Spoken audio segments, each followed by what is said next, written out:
With this evening's headlines, I'm Hugo Chambray. A gutsy point for Arsenal or two thrown away by City? Here's what Mikel Arteta thinks about a point for his side at home to Manchester City. Very disappointed with the result. It's true that, as you said, scoring at the end, it gives you a bit of emotion, a bit of a taste, but I think the first result for me was for Arsenal to win. A late Martinelli goal changed the tactical narrative of the match over at the Emirates. That's according to Alex Crook. The stick that Mikel Arteta would get because of his team selection, because City have come here and done a job on Arsenal. Now, we might well be talking about the fact that Pep Guardiola took off all his forward players, put 10 men behind the ball, and they still haven't been able to see it out. But are either side genuine title contenders, with Liverpool's 100% record continuing this weekend? Perry Groves thinks Arsenal might be. I don't think Man City were in the title race anyway. I've always said I thought it was us and Liverpool. And at the moment, obviously you said about Arne Slot's looking there going, it's a 5-point gap. But it's a long season. Arsenal have made some history today. Mikel Arteta has become the first manager to go 5 league matches in a row without losing against Pep Guardiola.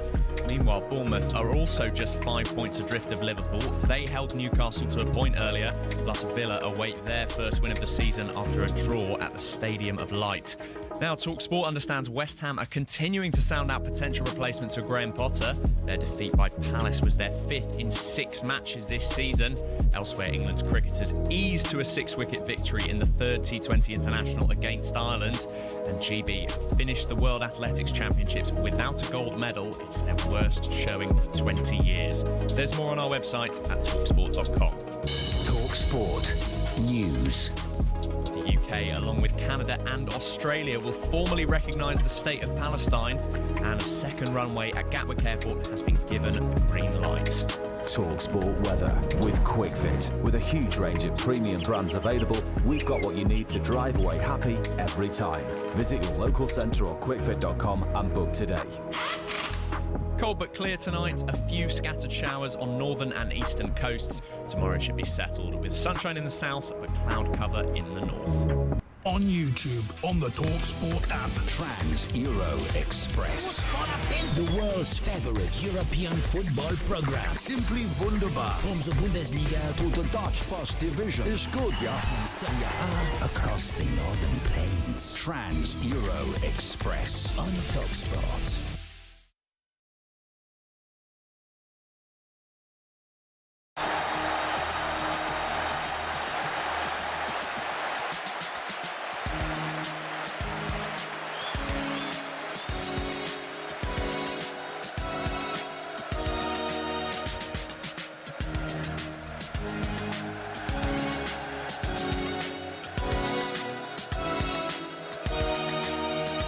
Yeah, good evening, everybody. Welcome once again to your weekly fix, your addictive fix of European football here on TalkSport. I'm Danny Kelly. With me, as always, is Andy Brassell, and this is Trans Europe Express. So much to get through. If I tell you, we've changed the running order twice, with news breaking from the Barcelona camp, with stuff that's happening in France. What we plan to do has been all thrown out the window. We'll get you all these big stories very, very soon, as well as all the other ones from across the continent. We'll talk about that game between Marseille and PSG getting postponed. And what that means for the Ballon d'Or tomorrow. Mourinho has returned to Portuguese football. Amazing. We'll talk about week 1 of the Champions League and preview the upcoming Europa League games on Wednesday and Thursday. We've got Mbappe watch. Tim Vickery will join us. If I said it's all the usual sweeties in the sweet shop, you'll know what I mean. Welcome one, welcome all. Willkommen, bienvenue, Fulcher to Trans Europe Express. Express.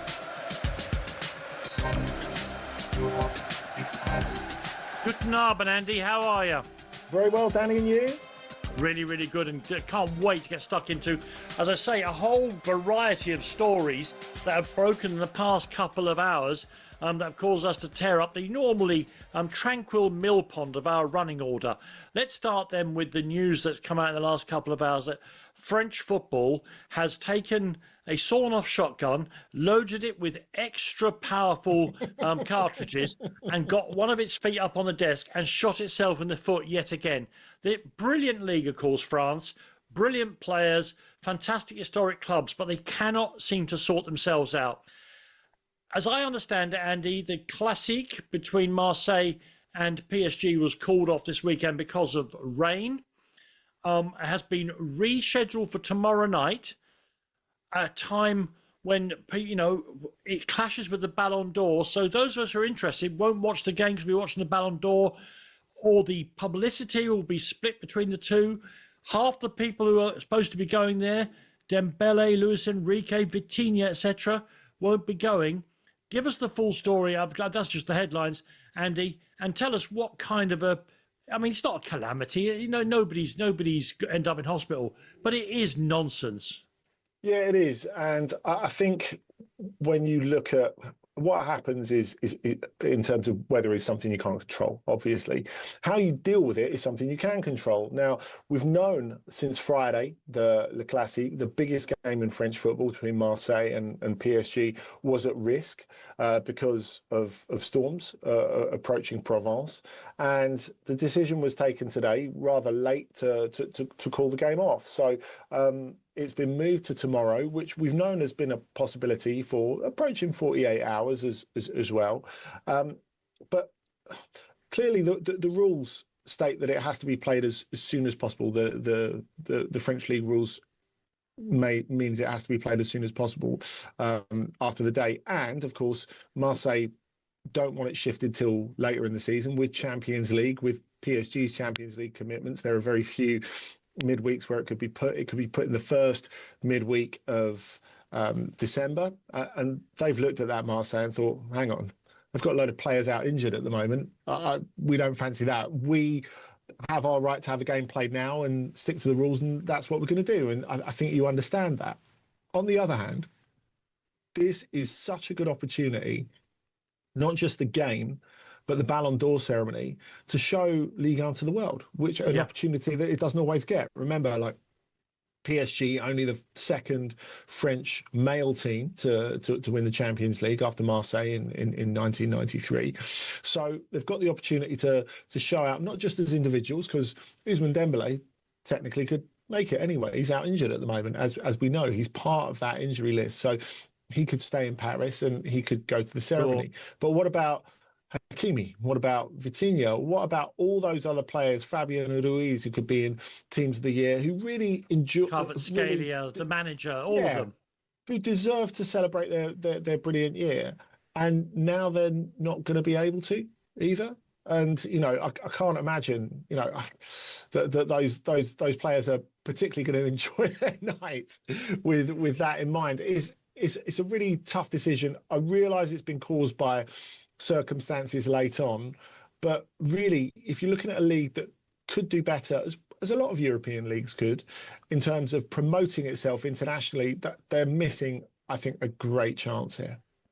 Exactly, and it strikes me, they still haven't got an international TV deal, France, so they need to use every possible opportunity to show the quality, the value, the visual brilliance of the league. And this is a year in which a French team is liable to dominate the proceedings, and a French player is liable to win the Ballon d'Or. And I get it. I understand there are rules, and of course Marseille are completely within their rights to insist that they play now when perhaps PSG are at a little bit of a well, it's not an injury crisis, but they've got many good players missing. But Andy, let me ask you, and I'm not expecting you to affirm this. I generally want your opinion. Is this typical of the way French football works? As I've said, I think it's a great league, partially because you've hypnotised me into saying that and to believing that. But it's a great league. The problem, it's not reflected in its standing with football fans because of these endless problems they have with TV deals and all the rest of it. Yeah, I mean, most of the people who have a negative view of Ligue 1 never watch it. I think it's fair to say, that they would base their opinions on seeing French clubs in Europe, and mainly PSG in Europe. And of course, they were thought of cereal slippers on banana skins until we got to last year, and until they finally got it over the line. And I suppose going back a couple of years, you could say the same about Manchester City, couldn't you? But look, sure, I think given the way that they've turned around their image of themselves and to a degree French football, because this is what most people base their view of French football on in the last calendar year. I think that's what makes it such a shame. I've said before, I think PSG are the most impressive collective to have won the Champions League since Bayern Munich in 2013 under Jupp Heynckes. I mean, this is similar, I think, in terms of the Ballon d'Or. You know, Franck Ribéry was the favourite in that year. Obviously, the voting date changed, and Cristiano Ronaldo knocking Sweden out of the World Cup qualifying playoff changed, and that was all understandable. But one of the things that made that Ballon d'Or campaign for Ribéry not shooing is because there are probably 5-6 players out of that Bayern team that you could have chosen, and the vote was split to a certain extent, which allowed Ronaldo to swoop in. But look, I think it's maybe the same with the Ballon d'Or this year. Like, we still have Ousmane Dembélé as the favourite. Lamine Yamal could win it. For some people, should win it because he's excited people like no footballer in a very long time, and I understand that. But I think if you're looking at the best player in the best team in 2025, is Ousmane Dembélé. I don't think there's any doubt about that. And if there is any doubt over that, it's because we were talking about it amongst ourselves before, and you know, people can vote in our poll this evening. You might think Hakimi. You might think Vitinha. You might think Fabian Ruiz. I would have voted for Kvaratskhelia because he won 2 titles and the Champions League, you know. Yeah, there we go. And, you know, I think that is a sign of a really great team. And I think when you look at they deserve to celebrate because it is such as a team, because it is such a collective triumph. Right. Because I think you look at that. I mean, it's to me, the Ballon d'Or always seems slightly anachronistic in a sport that's a team sport. But having said that, if you are going to celebrate it, and not just the Ballon d'Or, but, you know, whoever the best defender is, the best goalkeeper, of course, Gigi Donnarumma presumably will win that. It's not there anymore. But he was very much part of that. Of all the marketing things that PSG have tried in the last, 13 years of Qatari ownership, nothing has worked. Not the Jordan deal, not bringing in Ibrahimovic, not bringing in Neymar. None of that has worked as well as them simply having a great team that were great to watch last year. Who'd have thought it? Football sells football. I know. You know, it's so set against what we think needs to happen in the modern game for you to get your brand out there. But PSG have never been such a successful brand as they are now, simply playing great football. I know the answer to this question, but the listeners will want me to ask it. Which will you be watching, Andy? I've not really got an option. It's going to be Marseille PSG, of course. Okay, now listen, that's the subject of our poll as well. Who should be awarded the Ballon d'Or tomorrow? The names we put down for you are Ousmane Dembélé, Kvicha Kvaratskhelia, easy for me to say, or Lamine Yamal or other. Who would you vote for if you had a vote? I know the votes were already in, but if you had a vote, who would you vote for? It's a Twitter poll, an X poll. So just go to Twitter/X at TalkSport, at Danny Kelly Words, that's me, at Andy Brassell, that's him, 2 S's and 2 L's. Have your vote. Dembele, Kvaratskhelia, Lamine Yamal, or other. You're listening to Trans Europe Express. And next up, if that story hadn't broken, and we have got a huge story coming out of Barcelona as well, we would have gone to what I thought was the biggest story of the week. That's coming up next. Mourinho, he's back.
Thursday night Europa League football on TalkSport. It's a tasty matchup as Aston Villa take on Bologna. Early bird, pre-match starter, served up at 7, followed by all-you-can-eat. The full match comes from 8. Chow down on a spectacular serving of a Thursday night Europa League football on TalkSport.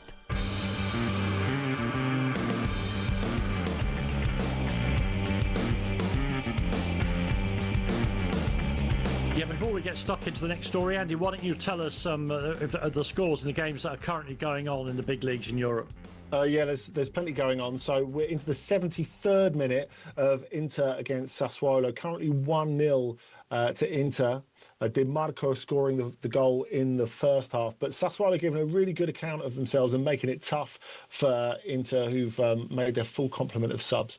We're just seeing Çalhanoğlu, Thuram and Dumfries having a little bit of a chat and a bit of bants on the touchline. Talking of the touchline, we should probably go to Spain, where it is Estadio Johan Cruyff again, the little stadium, the B stadium for Barcelona tonight, while they carry on figuring out their ground stuff. We'll tell you more about that later. But we're approaching the hour mark. It is Barcelona 2, Levante 0. Both those goals scored by Ferran Torres in the first half. Why Ferran Torres, I hear you ask? Well, because Marcus Rashford turned up late for the team meeting and was thus benched. Fortunately for him, Rafinha had a bit of a rough first half where he didn't play his best and he got booked. So Hansi Flick has taken the safety first option, took him off at half-time and put Rashford on. Yeah, more about Marcus in just a while. What a shame after his fantastic performance in the Champions League, which we'll also get round to reviewing for you a little later in the programme. But listen, there's only one person who this could happen to. In the Champions League qualifiers, Fenerbahce got knocked out by Benfica. As a result, Fenerbahce's manager was sacked. He has now been appointed the manager of Benfica, the team who knocked his team out. It could only happen to one man. Come on down.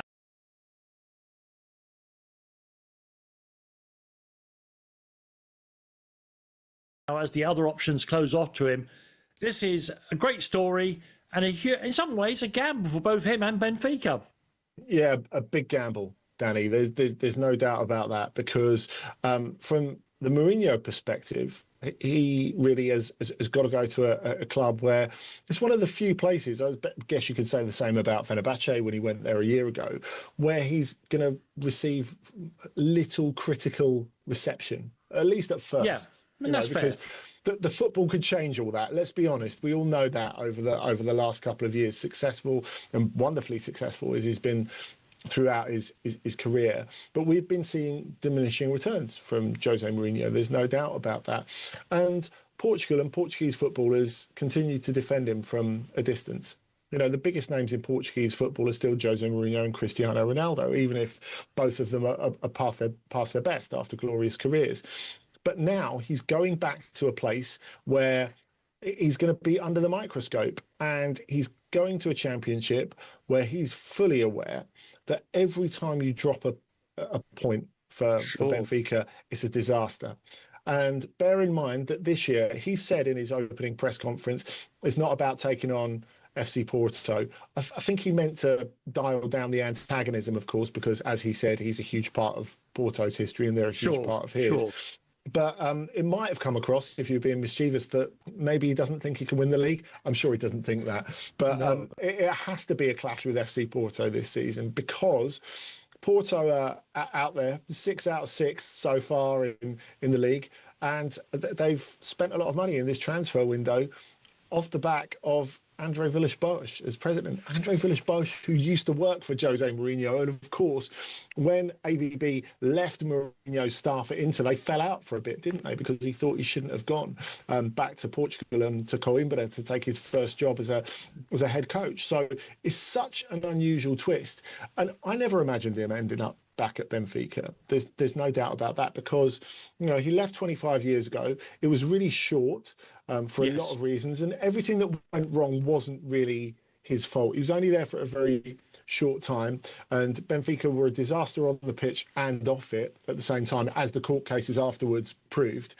And you look at it, and he said himself, in what I thought was a very frank press conference, actually, that he said if he imagined himself going back to Portugal, he imagined it being as the national team coach. So this hasn't been part of the plan. But if we look at Mourinho, Danny, I know a lot of people listening to this will have a certain view of him now because of Spurs, the back half of Roma, what happened at Fenerbahce, a few other things in his career.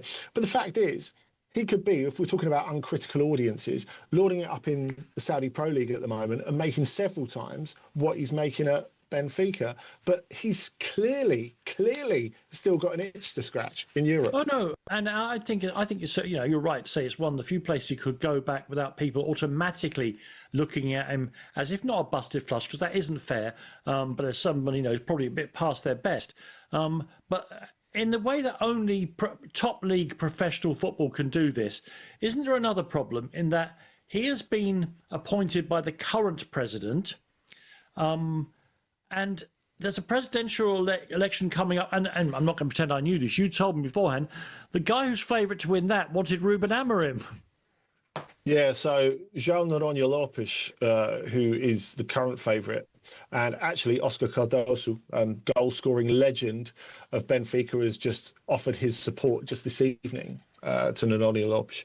And he basically wanted to see if Amorim would run out of road at Manchester United, and once he was free, he could appoint him. Of course, he was fantastic in the Portuguese league, whatever you think of his current efforts at Manchester United, and a former Benfica player, of course, and started his coaching career there in the lower grades. So that's something that I think we could definitely see for somewhere down the road, depending on what happens with Mourinho, what happens with United, and what happens with Amorim. But there are a lot of people and a lot of candidates, particularly for this election, which is going to be keenly contested. There are quite a few candidates because a lot of people are unhappy with Rui Costa and the way he's been running Benfica. And, you might think, Rui Costa, the ultimate number 10, Benfica hero. What's the way to not become a Benfica hero? Become the president, really. Sure, I mean, absolutely, that's the obvious answer. And so with Mourinho being a huge financial and spiritual and emotional investment, he's perhaps put the future president in a bit of a spot. If the next president would not have chosen Mourinho, what's he going to do? Fire him after a month? It's October 25th is the exact date of the presidential election. So we'll see what happens then. Now, there is a cooling off period at the end of the season. So within 10 days of the closure of the season, one of the two parties can say, we don't want to carry on, and it's no harm, no foul. There's no compensation on either side. Yeah, so that could happen. But a lot can happen in one season of Mourinho, as we fully know. And including, Andy, a lot could happen with Mourinho. He could win the title. He's a legend there. He doesn't carry the same baggage as he does do in the Premier League these days. He's only got to get ahead of two teams, and with all due respect to the other teams in Portugal, he could win the league, couldn't he? It's true. He could, but he has to. I think is the point. So he had his debut yesterday at Ajax, and they won 3-0. Georgi Sudakov, who's just recruited from Shakhtar Donetsk, he scored the first goal of the Mourinho era. They look comfy. Of course they did. They're playing against one of the minnows of the division. But it's when they play Porto and when they play Sporting, those are the games that he has to win, and those are the games that they have to get through to get themselves into a position to win the title back, when Sporting have won it for the last 2 years. And Sporting are historically bigger, historically richer than Benfica, historically richer and historically bigger, having won those two European Cups in 61 and 62 than Sporting. And so they really need to win that title back. They've been out and they've spent money on players. He's got a really, really good squad at his disposal, as he's admitted. And, there can't be any excuses. And I think one of the main problems has been, and of course, again, he talked in his press conference, he says, my bad last 5 years, as people have called it, I got into 2 European finals, which is true, of course. And fair, At Roma, he was never expected to win the league. Whereas at Fenerbahce, there was demand to win the league, and he couldn't do it. Apparently, it was the league's fault and the ref's fault, and et cetera, et cetera, et cetera. But now, whose fault is it going to be if he doesn't win it? Because the fact is, in those big games, those Fenerbahce games, against Galatasaray, against Besiktas. He couldn't get it done. They weren't brave enough to go and win those big games. And he was the first Fenerbahce coach to lose twice to Galatasaray at home in the same season, which is quite damning.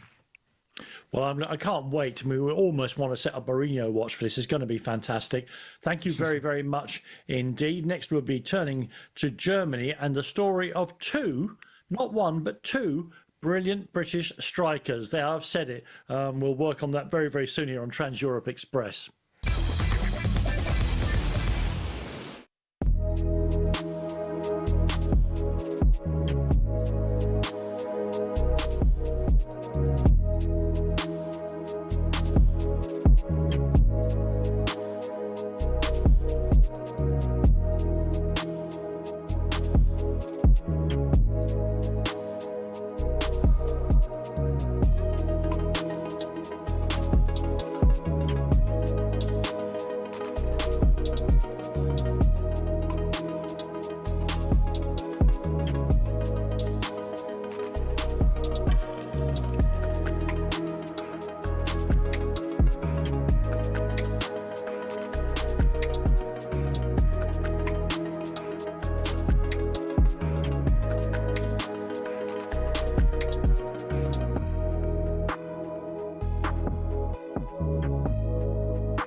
from 4 on Talk Sport. With me, Darren Bent, and Andy Goldstein. Unrivaled, opinionated comment from the biggest names in sport. Insane acceleration, outstanding pace, next generation slipstream sport. High performance afternoon radio with more goal talk to the gallon. Belt up and listen. Talk Sport Drive with Andy Goldstein and Darren Bent.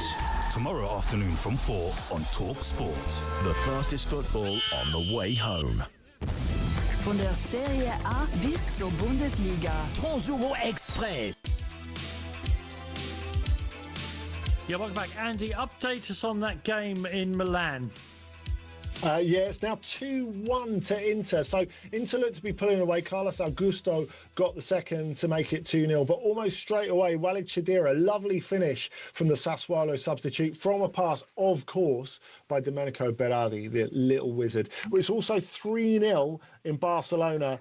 Dani Olmo's got the third, set up by Marcus Rashford. Thank you very much indeed. We're going to talk about Germany next. Our headline is battered by Burke. And I'm just going to do this. We're talking about Oliver Burke, right? The Scottish wide forward striker, whatever you want to call him.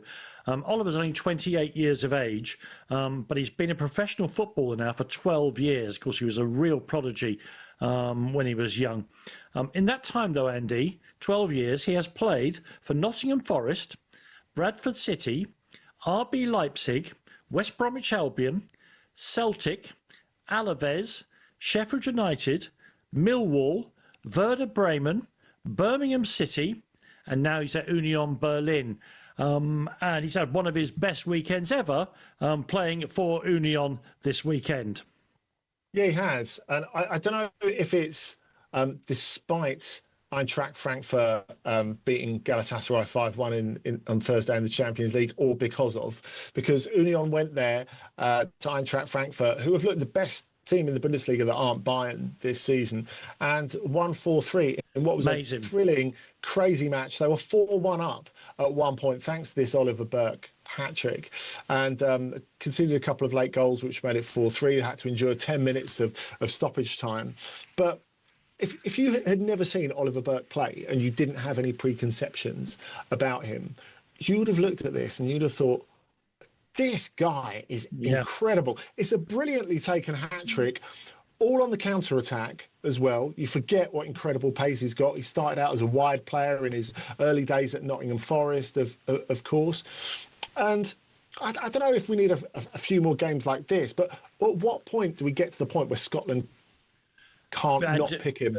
Yeah, as you say, and it's one of my favourite claims. I go, Oliver Burke can't get in the Scotland squad. It's 5 years since he played international football. Now, I know he's been a wandering nomad of a footballer, but there's talent there, and I'm not sure, and maybe Scottish listeners can tell us why he isn't suitable, but that much talent is not exactly swilling around in Scotland's squad, improving though it has been over the last few years.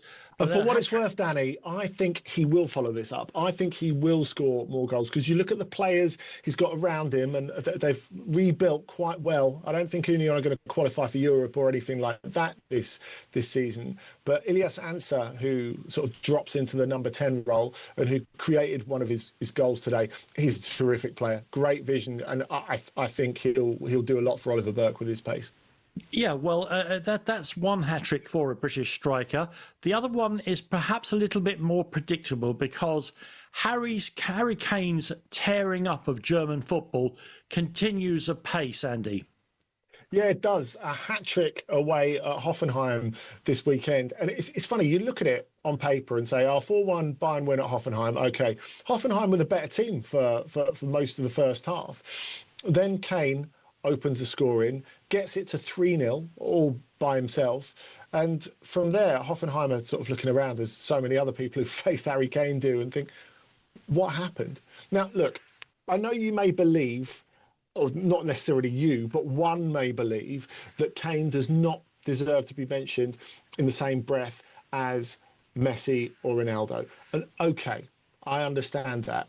But it's not as outrageous as some people claim. When you look at his goal-scoring consistency, the fact that he just plays continuously through injuries, and that he's still doing it at this age now. And actually, he's still developing as a player.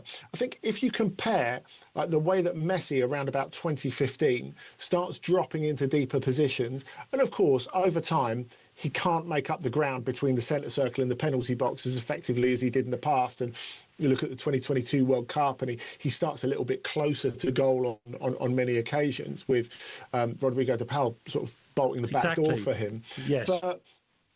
But it's really interesting. For the moment, Kane has got a team, and look, I know people will say as well that the Bundesliga is weaker than the Premier League, which is true. I don't think it's that much weaker than the Premier League. And the idea that Kane's just gone there to fill his boots, the reason that he's filling his boots, I don't think it's so much down to the quality of the league, because look, he's had this unbelievable week. Bear in mind, he scored 7 goals in the last 3 games, and it could have been a load more, because he should have had a few more against Chelsea and against Hamburg last Friday. You are looking at a player who is not past his peak yet and is in a team that he suits brilliantly and suits him brilliantly as well. And you just see it more and more every week. The way he's able to express all these different parts of his game, because Bayern and the players around him suit him so well. And of course, a renewed Serge Gnabry is part of that. The brilliance of Michael Olise is part of that. But given that Kane said to us at the start of the season that, yeah, maybe the squad's a bit thin. Well, look, we'll worry about that in November, December. At the moment, he's walking on water. Exactly. They've had a great start of the season, and I don't doubt what Harry Kane says, that maybe they could have a slightly thicker squad. But don't forget, by then, hopefully, Musiala will be coming back, and that'll be like a new signing for them. Exactly. His 9th hat-trick in 25 months at Bayern Munich. Pretty good going. Pretty good going. Amazing. Indeed. Now, there was a battle of the new and newish coaches in the game between Bayer Leverkusen and Borussia Mönchengladbach. That's right. Kasper Hjulmand's taking on his 3rd Bayer Leverkusen game, which puts him level with Erik ten Hag in all competitions. In his 2nd home game so far, and it looked like being a successful one. They were 1-0 up against Borussia Mönchengladbach, who got rid of their coach, Gerard Seoane, who's a former Leverkusen coach himself, on Monday, replaced for the moment by the former player Eugen Polanski. And Mönchengladbach were really good, actually. So when Malik Tillman looked like what got to be the winner, you thought, I feel a bit sorry for Mönchengladbach. There was no need to. They equalised in stoppage time, and a really, really good performance from them. But a sort of reminder as well that this is a team that is totally under reconstruction. So Hjulmand will have his ideas. At the moment, he's got absolutely no time to work on them. I mean, how much proper training they've done, because they had the Champions League in the week as well. They're at Copenhagen on Thursday night. Between the travelling, the recovery, all that sort of stuff, and of course, not like the start of the season under Ten Hag. You look at the team that started today, and Ben Seguir's in, you've got Lucas Vazquez in. You have 4 players starting today against Borussia Mönchengladbach who played for Leverkusen last season. So you're looking at a team and a squad with immense talent. It's going to take a while, I think, to draw it all together.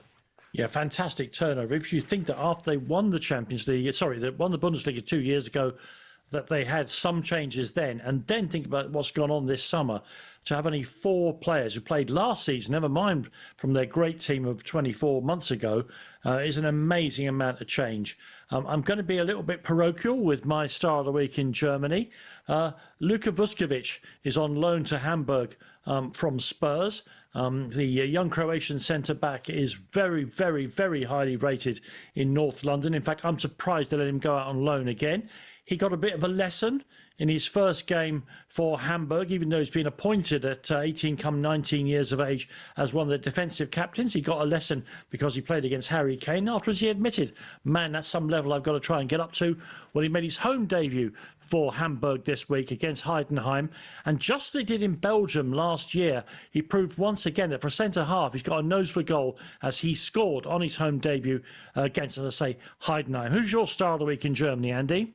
My star of the week is going to come from the late game, Danny, between Borussia Dortmund and Wolfsburg. Scorer of the winner, Karim Adeyemi, sweep of that majestic left foot from outside the penalty area. Adeyemi always scores against Wolfsburg. He did it again today.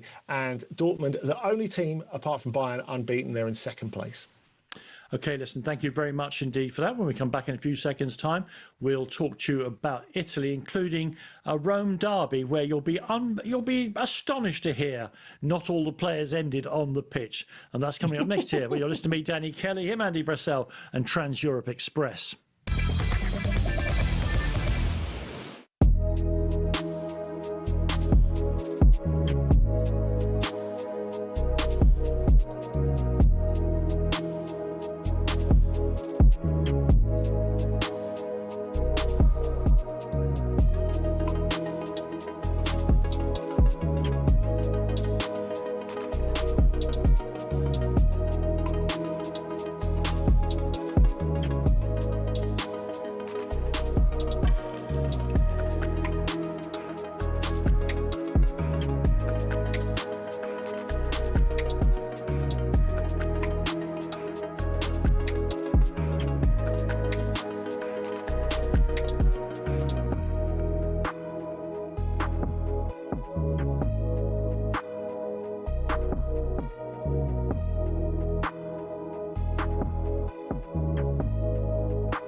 TalkSport Superstar Breakfast. This is about discipline. This is about early night. This is about no alcohol.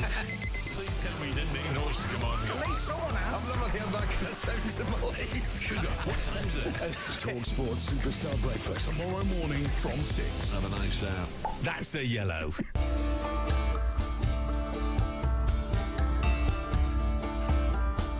Yes, well, let's do Italy next, Andy, if I may. And our headline is Prince Pellegrini, Lorenzo Pellegrini, of course, of Roma, just about clinging on by his fingertips of Roma, as we'll discuss in just a few seconds. But he was central to and the star of and ultimately the winner of a Roma derby that had everything you could hope for, including plenty of aggro. Yeah, just before we get to that, Inter 2, Sassuolo 1 is the final score. Inter still not being able to catch the top bracket. Of course, they'd lost 2 of their first 3 coming into this before winning at Ajax in the Champions League in the week. But Roma are one of the teams they've got to catch because Roma have won 3 out of 4 now. And it wasn't an amazing derby, our derbies ever, I suppose you could argue. It did what a derby did.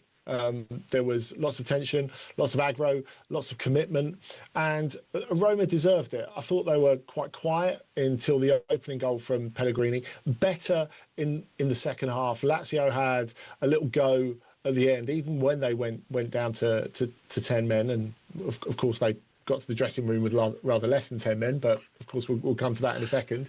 But the winner scored by Pellegrini is a massive deal, as you say, Danny, because told by Gianpiero Gasperini, the new coach, that he didn't count on him, took the captaincy off him at the start of the season because he wasn't going to be a main player for him. They tried to look for a move for him because he's out of contract in 2026, weren't able to find that move. And Pellegrini came in for his first minutes of the season. He hadn't played a single minute of competitive football this season before this game. And it mirrored a little bit what happened to Pellegrini earlier in the year when he was out of the team quite a lot under Claudio Ranieri as well. Still only 29, remember. And a couple of days before the derby with Lazio in January, this was before the Ranieri revolution really started motoring, he got Pellegrini in his office and he said, look, you're Roman. You came through like me. You came through the club academy. You want to be our captain in this game, and you want to lead us, don't you? And he said yes. And he scored the opening goal in that. Of course he did. Roma went on and won 2-0, and that really kick-started how things got really good under Ranieri. And it's interesting to see Gasperini do the same thing for this. And so set up by Matteo Sule at the end of the first half. It just reminded you what a good finisher Pellegrini is, a midfield player who will always bag goals. And the one he got was good enough for the win. And he was really emotional afterwards. Actually, you saw him wiping tears from his eyes when he'd scored the goal. This was while the match was still going on, of course. And he spoke about it afterwards, and he said, look, there are loads of words that have been said since, but the only words that matter is I still love Roma. And you really believe it. You know he feels it. And when he was being jeered by the fans, along with Brian Cristante, at the start of last season, when Daniele De Rossi went and a sizable, noisy section of fans decided it was the fault of some of those senior players, you could see it was weighing really hard on Pellegrini. But he's a fighter, and the club means everything to him. Talking of fighters, of course, we did get sending off for a really bad tackle from Bellingham of Lazio, even though Lazio gave it a good shake with 10 men. And then Matteo Guendouzi, of course, felt the need to continue his conversation with the referee after the full-time whistle, and he got a red card as well. So all of those of you who had Guendouzi in your red card bingo, well done, everybody. That's every person who's ever watched a football match. Yeah, it's true. Very quickly, Andy, a good start for Roma, because Gasperini is a very different kettle of fish to the very wonderful and practical Claudio Ranieri, but the players seem to be responding. They really are. I don't think you can change the team overnight. It's still got a strong smell of Ranieri-ness to it. And somewhere down the line, we're expecting Roma to start playing really pretty football. It's not happened yet, though. No. And a lot of those players are still really Ranieri players with a Ranieri mindset, which, of course, is part of the reason why they're still winning, because Ranieri's still involved. Okay, then let's move on then to Milan. Now, we've had our doubts about Milan over the last 4 or 5 years, but they won at Udine yesterday and looked pretty good. You know more about that than I do. And they're off to a pretty good, a really good start. And we have to start to ask the question, even if we don't come up with the affirmative answer necessarily, we have to start by answering the question, are they real? Are they a proper title challenger?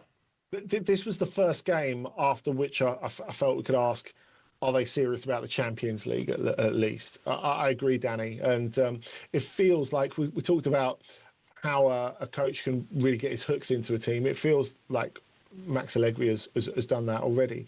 But the first game of the season, bear in mind, first game of the season, so only a couple of weeks ago, they lose at home to Cremonese, which is embarrassing for them. Of course, Cremonese had just been promoted, only been in the top flight one of the last 20 years. And they go down in that game, and Allegri just comes out afterwards, and he said, I've just said to the lads in the dressing room, you can't defend like that and expect to win games. And he's so blunt, Allegri, that whatever Milan fans think Milan should be, I don't think Allegri's bothered about any of that. No, he's not. You know, if we're pretty, great, but that's definitely not a priority. What he has already done, though, is provided a platform for Christian Pulisic to be important for them. 2 goals for him in this win at Udinese yesterday. He looked really terrific. Yusuf Fofana got the other. It feels like everyone's pulling in the right direction. And given what, short credit he had after that first game, because straight away, there's the fact that, of course, he managed them to a title before, but, he is synonymous with Juventus. There's no getting away from that. And when you imagine the sort of football that Allegri is going to produce, I think it's easy straight away for there to be a negative feeling around the whole club. And for them to respond like they have done is very, very impressive, I think. Mentioning Cremonese, we were expecting Jamie Vardy to make his Cremonese debut this weekend, but he suffered, I think, a muscle injury. And we're waiting for updates of how long that might keep him away from his first appearance in Cremona. First start, yeah. Yeah, first start, sorry, yes. Let's talk about a first appearance of the season then, for a player who is very valuable, very talented, has got international duty to look forward to, presumably both the AFCON in December, January, and the upcoming World Cup in the United States, Mexico, and Canada. But he's going to have to struggle to get back into his club side. I'm talking about Ademola Lookman. Yeah, and I think you look at Atalanta's start to the season, give or take the beating they took in Paris in the week, and they've been really good in the league, and they've looked really good in the front half of the team. And bearing in mind that they've still got the injury problem with Scamacca, that Retegi's gone, for I think particularly Sharda Catalara to stand up, Kristovic as well, getting a couple of goals in the 3-0 win at Torino yesterday. But really, it's the sort of postscript of the game that's the most notable, because for the last 3 minutes, Ademola Lookman came on, and Ivan Juric, I think, has handled this situation very well. Obviously, people will have a certain impression of him because of last season with Roma and Southampton, which went disastrously and very disastrously. But he's someone who's very close to Gasperini, and in terms of a continuity candidate, it made sense. Not Eric Ten Hag's Leverkusen sort of sense, but actual sense. And I think the way he's dealt with some of the things that are thrown at him so far shows how resilient he is, really. And he said that with Lookman. And that was an awful situation, not just for Lookman to live, but for Juric to inherit, I think, especially when you bear in mind how much his credit has been diminished last season.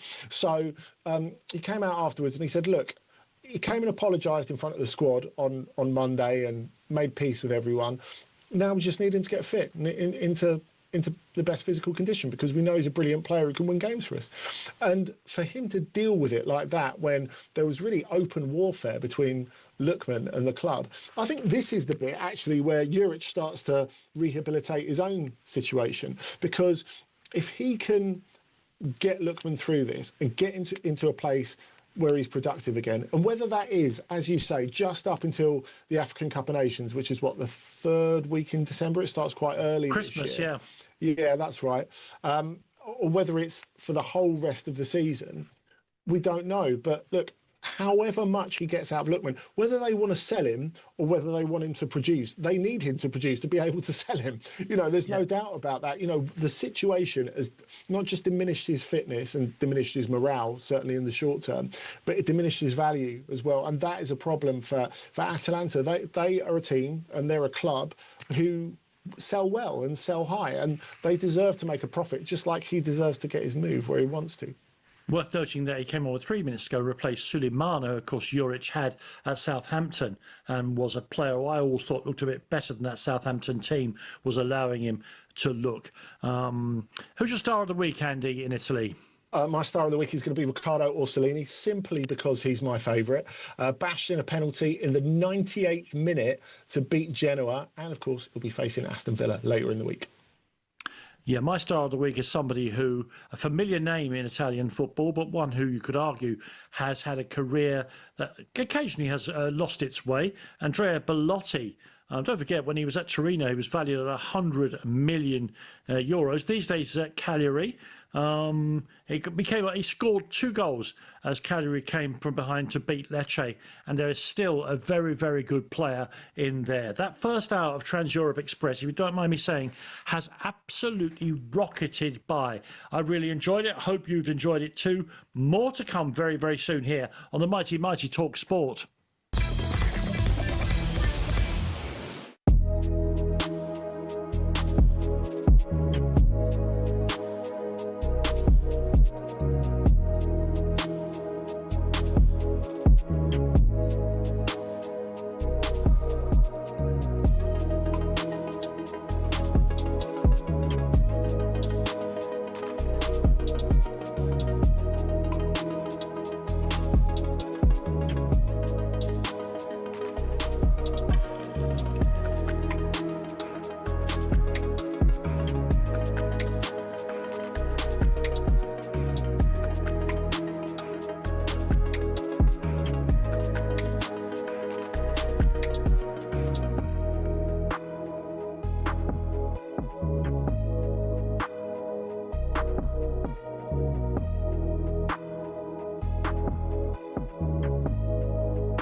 including a full review of some amazing games in the Champions League. I thought was the best opening salvo from the Champions League that I can ever remember, allowing for the new format being a bit different.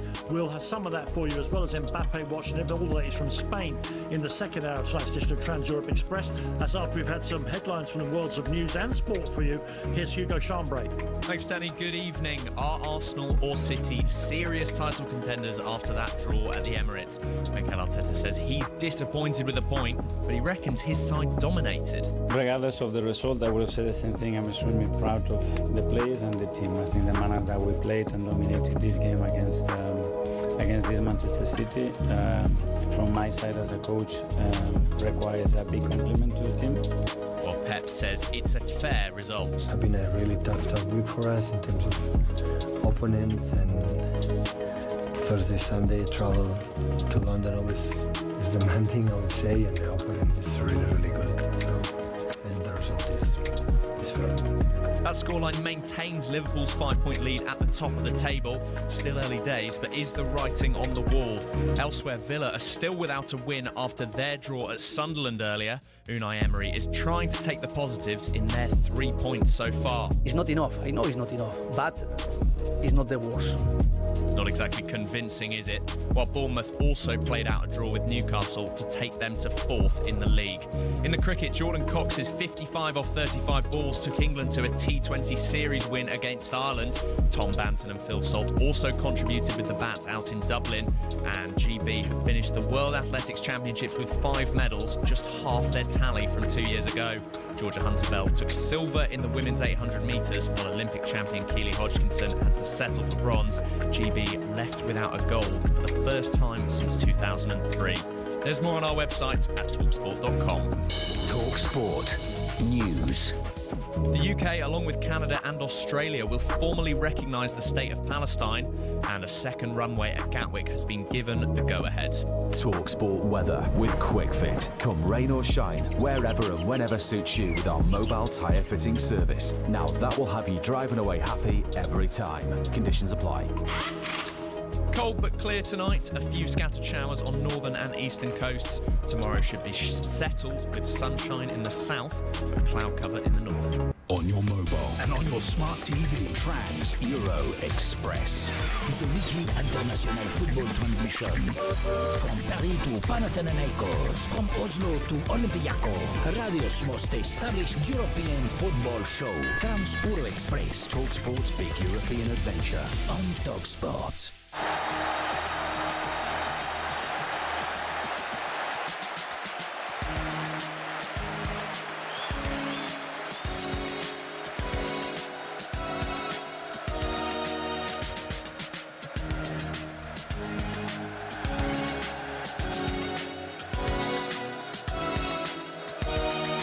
Yeah, welcome back everybody to the second hour of 3 of tonight's edition of Trans-Europe Express. I'm Danny Kelly. Andy Brassell is also with me. You're the listening millions, and that's exactly how we like it. During the course of the next 60 minutes, we'll be looking at everything that's been going on in Spain, plus looking back at a Tuesday, Wednesday, Thursday in the Champions League where there were huge upsets, monstrous amounts of goals, and the game at Tottenham. We'll look back at that in great detail in the second half of this hour. Welcome back, everybody, once again to Trans-Europe Express. Now, it does not do its very, very bad look for the host of a radio show to pick on one individual listener. But I got a tweet during the week, Andy. This is the 10th year of Trans-Europe Express. So let's say we've done 500 shows. Never ever had a complaint before about our occasional mention of other sports. But this fellow was fulminating because we talked about the American football, which I'm trying to school you on. Occasionally, we have to occasionally go to the golf. Well, listen, my friend, no aggro intended, but it's a couple of minutes out of a 3-hour show. And TalkSport does cover the American football. There's live American football over on TalkSport 2 now. And sometimes when I throw to the golf, it's because we've got somebody there watching the big tournaments. So give yourself a little lie down. I don't want to row with you, but it's just an occasional foray. Also, and here's the secret, my friend, radio-wise, these are live sports that are going on. It gives the feeling that the show is actually involved with something live. Listen, thank you very much indeed, though, for listening, if you're still out there. Time now, though, for this.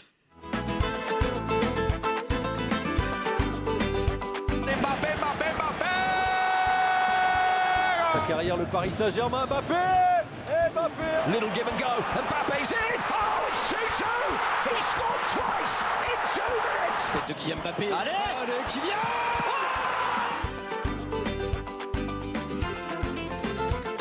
And I'm beginning to tire of the recitation we do every week, where Mbappe Watch starts with a refrain, sometimes phrased in different ways, but apparently he's still very good. But let's this week start, Andy, with the contrasting news of two of his English teammates, one coming back from injury and one spending some time on the doctor's couch.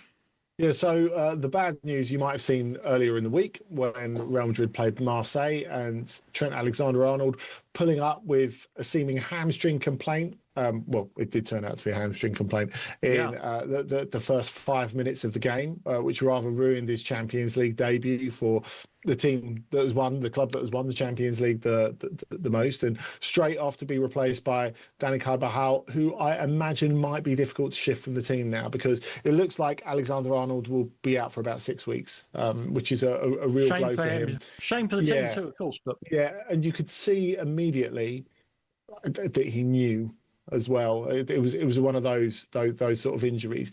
But yeah, it is a downer for Real Madrid, because of course they've had the luxury so far of two top-end right-backs who are very, very different and can give you something different in different games with different approaches. And it's something actually that it's talked about a lot in Madrid, how Xabi Alonso has worked really hard to make a club that is not famous for being a meritocracy.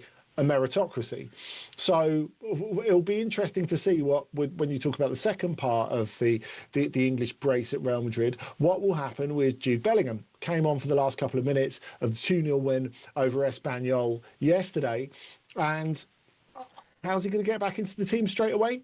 And how will the team balance with Bellingham, with Vinicius, with Mbappe in it? And that's not to mention the other players that they have and the other players that have thrived really in the absence of Jude Bellingham. And I'm looking particularly at Arda Güler, who's been brilliant so far this season, and to a lesser extent Franco Mastantuono, who has been really good on the left-hand side and looked very promising so far. Of course, they spent a lot of money to bring him over from Argentina, 63 million euros, but he's looked ready straight away despite being a teenager. So they've got so many questions, and Alonso talked about it afterwards, and he said, look, I know that Vinicius was annoyed about getting taken off and Mastantuono was annoyed about getting taken off, but it's a squad game. What do you want me to do about it? I don't know if anyone's ever said that at Real Madrid before, but for the first time, they've got a coach who's saying that and means it.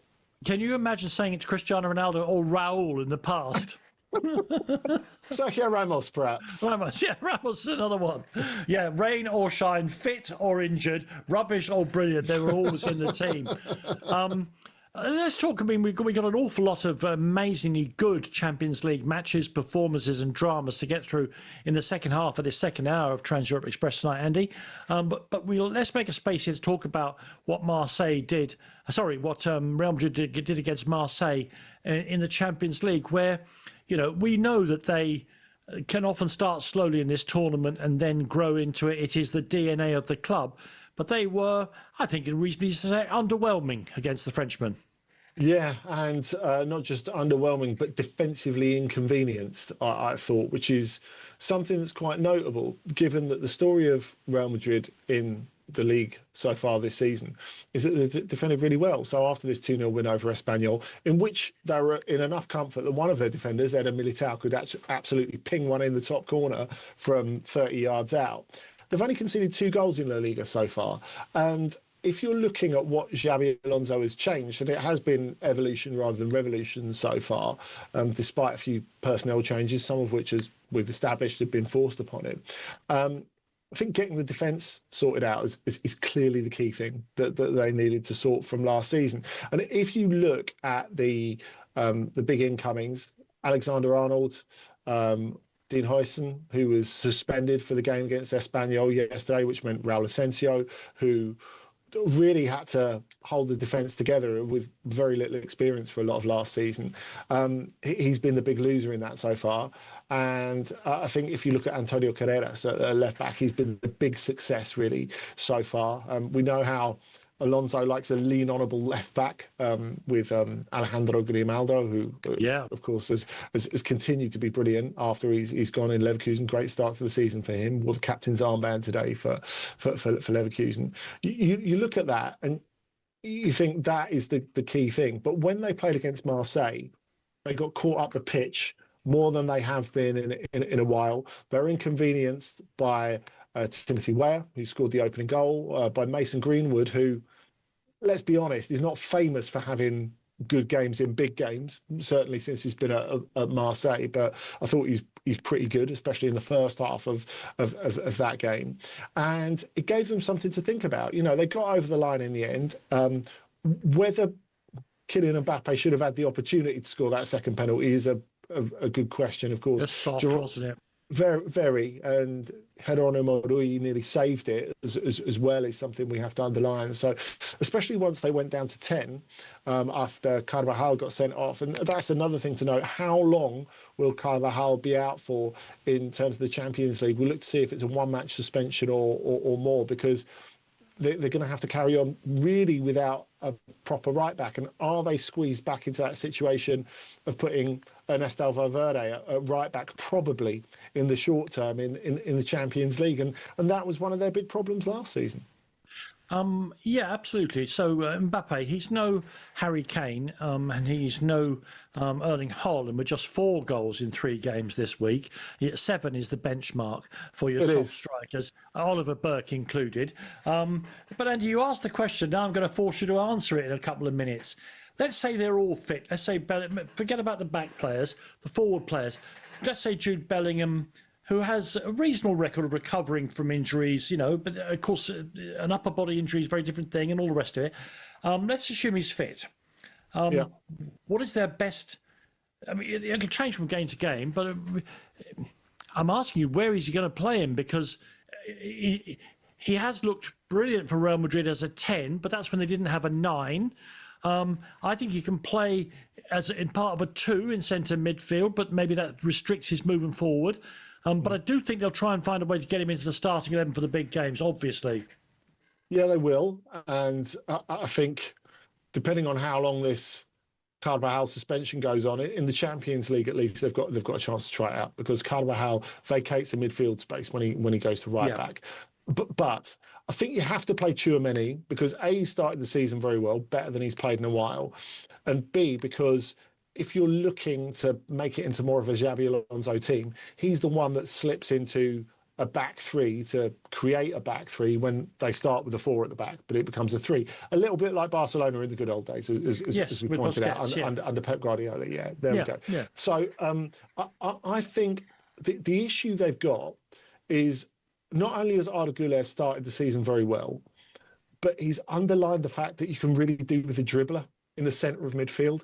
And that's something that I realise Real Madrid and Barcelona are very different teams, but they do compare each other. They do compare themselves to each other. There's no doubt about that. The one thing that Barcelona have, and of course Hansi Flick has a very different way of viewing the game than Carlo Ancelotti did, and to an extent that Xabi Alonso does as well. But as they become more of an Alonso team, they're going to need more dribblers. They're going to need more mobility. And that's why Rodrigo will be important for them, I think. Mastantuono will be important as the season goes on. But I wonder if they end up with a point where they have a striker, which is obviously Kylian Mbappe, and then 2 sort of 10s just behind. So whether that's Bellingham and Güler, whether that's Vinicius, whether that's Mastantuono and one of the other 2. I think when they touched on the fact, and when everyone in Madrid has touched on the fact, and you know, Xabi Alonso was asked a question about it, about how unhappy Vinicius was about being taken off, it does feel as if this season is Vinicius having to prove himself all over again, which is ridiculous, really, for someone who has been, if not the best player in the world, really close for 3, 4, 5 years now. But he is in that position partly because of his contractual situation. Yeah. But as the Xabi Alonso reign folds out, it will be very interesting to see where his place in the hierarchy is, because I don't think it's totally guaranteed. Listen, that's fantastic. Thank you very, very much indeed. Mention of Barcelona there means that we'll turn our attention next to Spain, and we'll find out what happened to Marcus Rashford tonight and why the venue for upcoming league games and Champions League games, Barcelona, has been affected by US rapper Post Malone.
It's the right Wednesday night of live football. Port Vale face Arsenal in the League Cup, live on TalkSport. Real Betis battle it out with Nottingham Forest in the Europa League on TalkSport 2. Full match commentary of both games begins at 8. It's a wild Wednesday night of live football on TalkSport and TalkSport 2.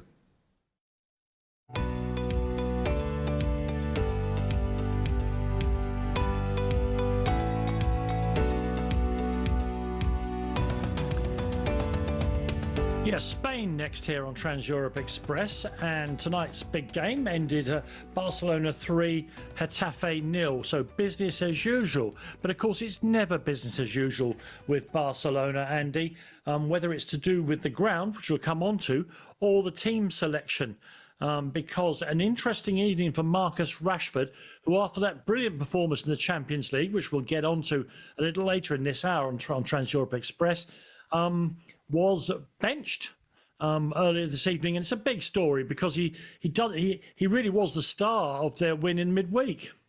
Yeah, and obviously I think the initial instinct of a lot of people will be, I can't believe he's done this. He's shot himself in the foot, etc., etc., etc. Tell people what he has done, Andy. Yeah, he was late. He was late for the team meeting, only slightly, but late nevertheless.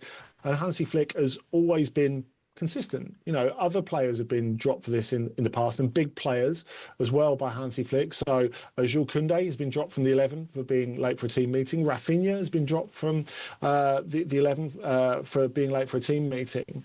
But I think when you look at the first half of the game against Getafe tonight, and the fact that Ferran Torres came back in, played brilliantly, scored 2 goals, you think, yeah, he's missed a trick here. Because even after that game at Newcastle in the week, and I thought he was brilliant actually throughout in many different ways. I was, and we'll talk about that at greater length later. But yes, I just thought there was still a sense of it's not going to make him a regular first 11 pick, because it just won't. That's just not the hierarchy there. The hierarchy is Lewandowski, Rafinha and Lamine Yamal when he comes back. That is that simple, and that's fine. You know, I think that's fine.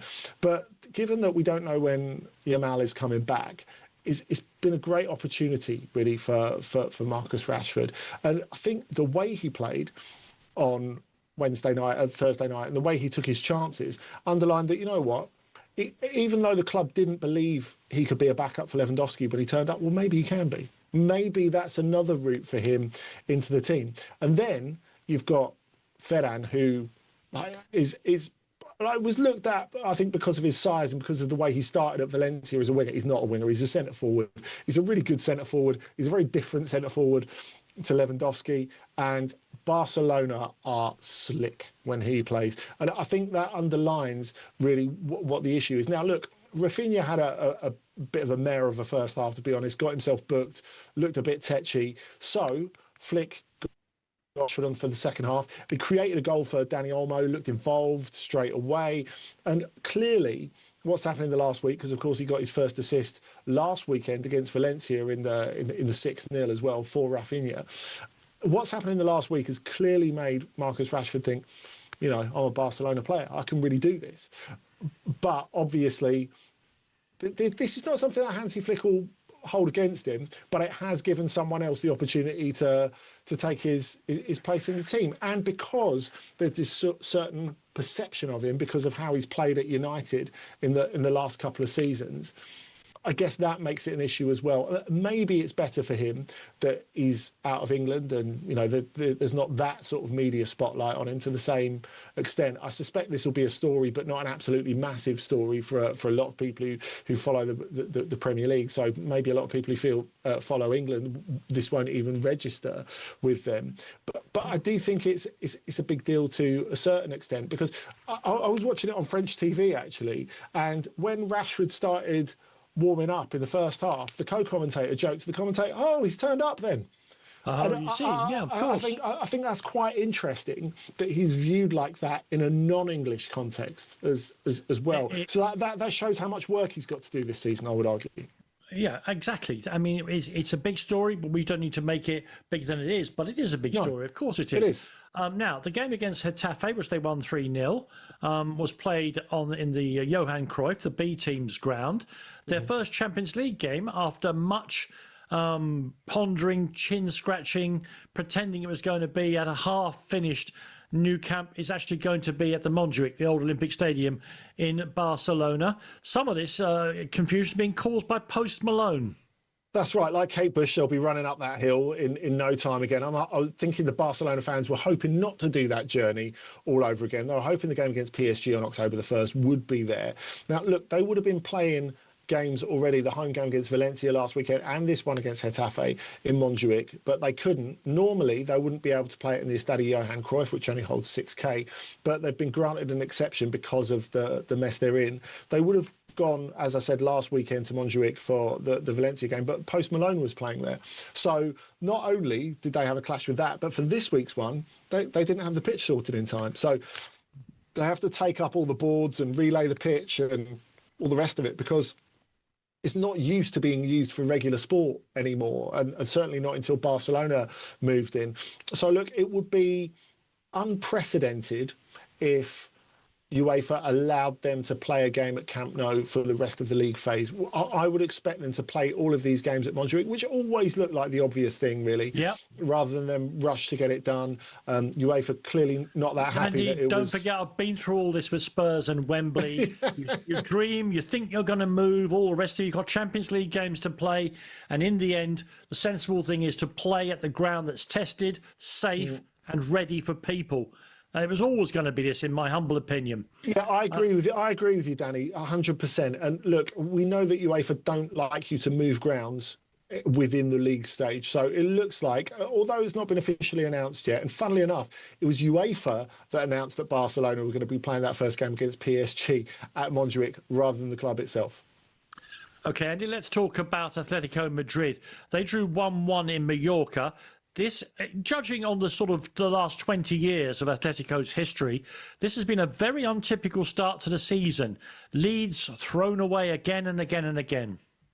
Yeah, and Koke, who of course has done it all, seen it all, worn the armband for most of the time, and come back into the team and been really good over the last little while. I thought had a good game at Anfield when he came on in the week as well. He said after the game against Mallorca today, things are happening to us that don't happen to us, and I think that's quite a good way of framing it actually for someone who's played nigh on 800 games for the club and been through it all in the Simeone era. Because they went to Mallorca, they had so many chances, including a missed penalty by Julian Alvarez. They went down to 10 men for a very, very debatable red card for Alexander Sorloth, which is not really going to improve his status amongst Atleti fans, many of whom have been quite unhappy with his contributions in the first part of the season. Then they took the lead anyway. They did take one of those chances. It was a shot by Marcos Llorente, saved by Roman, and followed in by Conor Gallagher for his first goal of the season. And then, right at the end, the first chance that Mallorca had, Vedat Muriqi, who of course is the official Trans-Europe Express number 9, got the equaliser, which, lovely for him, started off the season with a red card against Barcelona, has since scored against Real Madrid and Atletico. So no doubt Real Madrid and Atletico will be complaining that he's fixing the league or something like that. But anyway, great job by Muriqi, not such a great job by Atleti, and they've got a lot of ground to make up. And let me tell you that another team a lot of ground to make up over the next few months is Girona. They got beaten at home 4-0 by Levante. That is Levante's first win in the season. So that tells you how bad Girona was. They had Axel Witsel and Manchester City's Victor Reyes sent off as well. As I say, teams that are when the players are looking to get out of the situation tend to get a lot of red cards. My star of the week is the same as my star of the week last week. Alexis Sanchez, the old boy, got the winner for Sevilla away at Alaves. And it was also a Sevilla debut for the goalkeeper with the best name in football, Odysseus Klakodemus, not Jackodemus. And Pliers, who is your star of the week, Andy? A former Sevilla striker, Andre Silva, who's moved over from the Bundesliga, where it wasn't really happening for him, to Elche, scored against his old club, Sevilla, last week, scored the winner on his full home debut against Oviedo this week. This is another Andre Silva revival. Yeah, it's a bit like country music. I've lived through so many of those now, Andy, those revivals. Next up, though, for the next half an hour, we'll be concentrating what I thought, as I say, the new format means it's difficult to work these things, historically. Let's just say Tuesday, Wednesday, Thursday was astonishing in the Champions League. Goals, drama, surprises, upsets. Go on, Qarabag. We'll talk about that next here on Trans-Europe Express.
out full match commentary from 8. That is devastating counter-attacking football.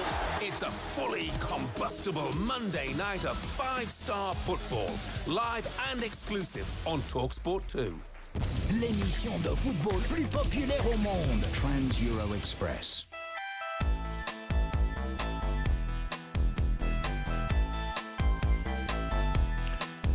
Yeah, whether or not you like the new format and whether or not you like the first week of the return of European club competition to be completely dominated by one tournament, I don't think you can deny that Tuesday, Wednesday, Thursday, a lot of the games live here on TalkSport, provided just some of the most amazing stories, matches, drama. I was enthralled throughout all of the middle of the week by the Champions League in its new format, which we're going to talk about a little later, whether it's, it has some problems with it.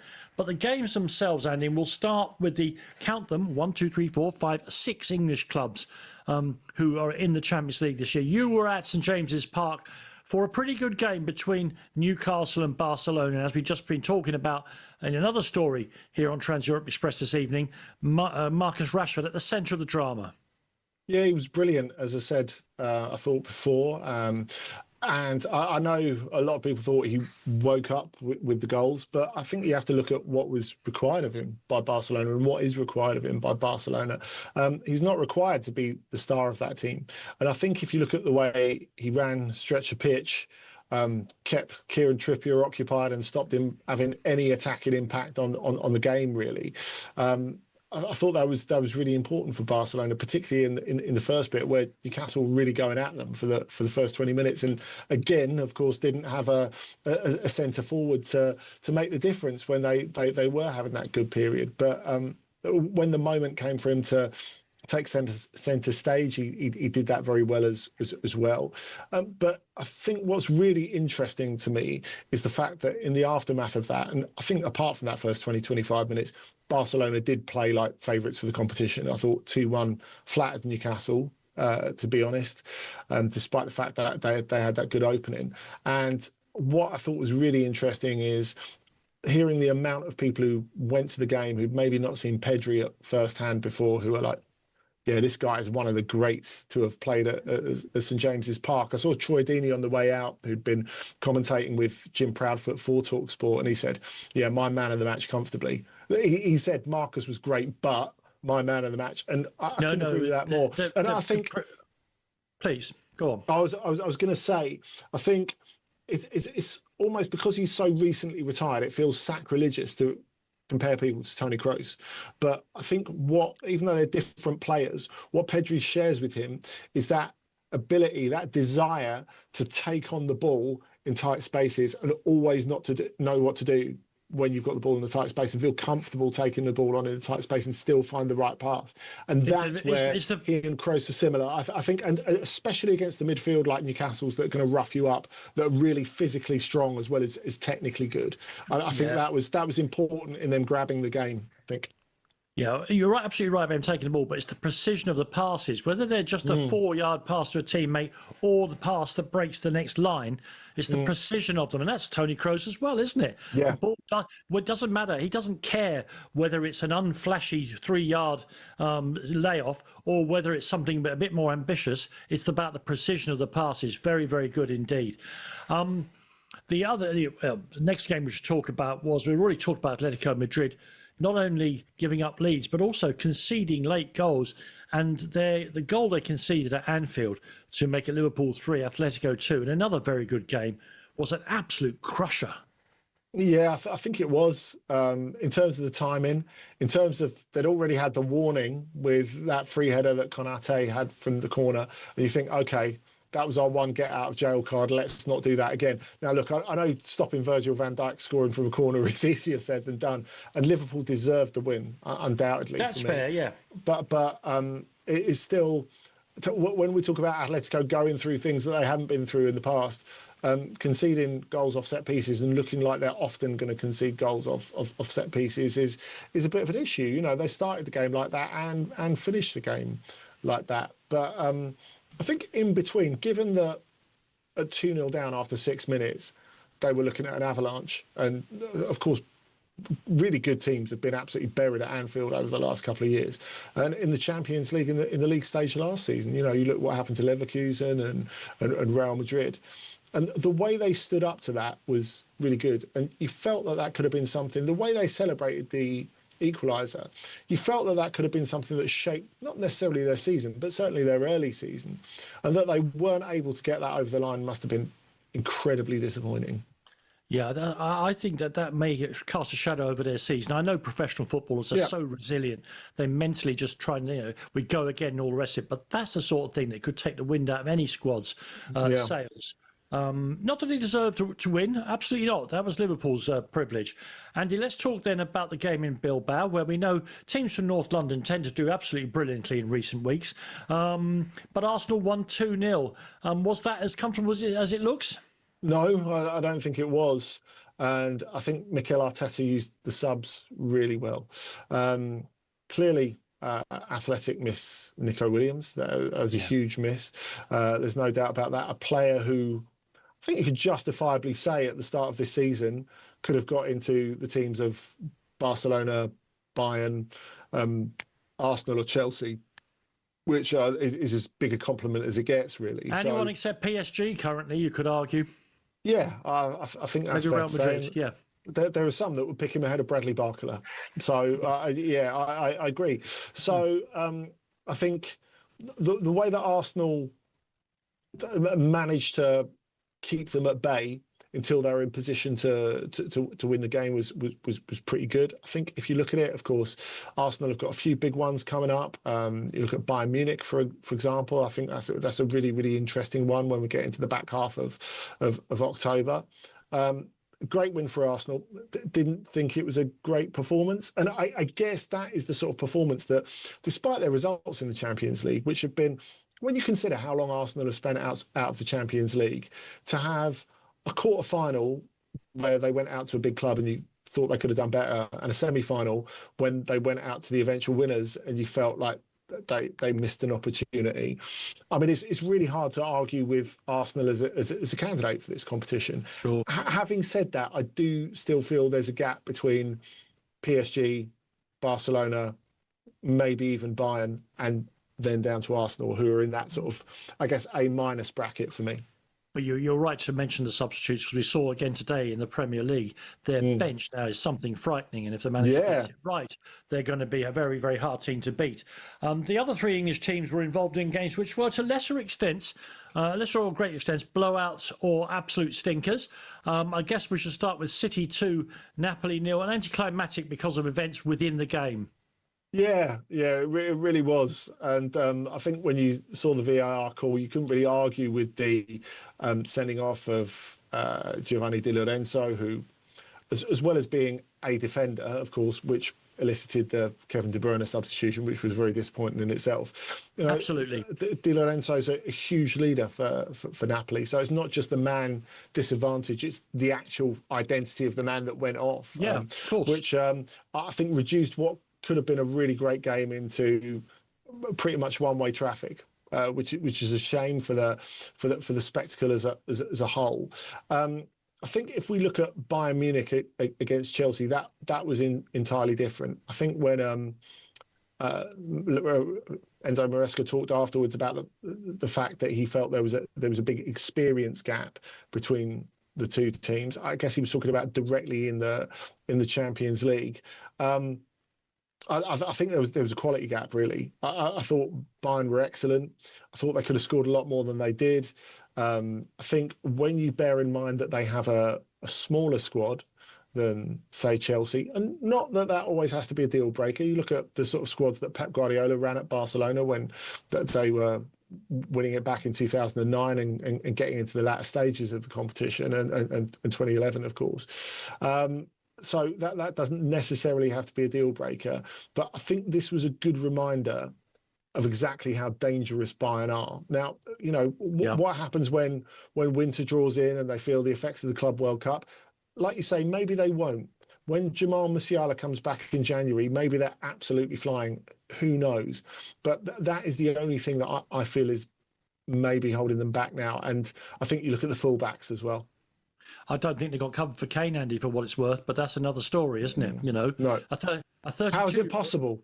How's it possible? Yeah, exactly. Because no one want to play for the club because Harry plays every game. We know. We've been through this in North London as well. Speaking of North London, you made the 600-mile round trip from where you live to the Tottenham Hotspur Stadium to watch a game that even I, with a skin in the game, thought was an absolute stinker. Villarreal were okay, technically adept. We knew that if they got hold of the ball, it'd be hard for Spurs to get it back. Spurs looked like what they were. A team in transition and Champions League babes in the wood at this stage. Yeah, but as I said to you before, I think this was a good example of why Tottenham are on one hand not quite ready for the Champions League, and on the other hand, they've got a great opportunity. Because you look at the fixtures they've got. I mean, that's their most difficult home fixture until they play Dortmund, by which point their fate probably will have been sorted one way or another. I think you look at that and you think Tottenham have got a decent draw here. And they're in a position that they weren't on the whole last year, in that they can get through a game without conceding goals. Now, look, they diced with danger a couple of times, and I thought Nicola Pepe had a really good game, actually. I thought he was one of the best players on the pitch, and he started this season very, very well.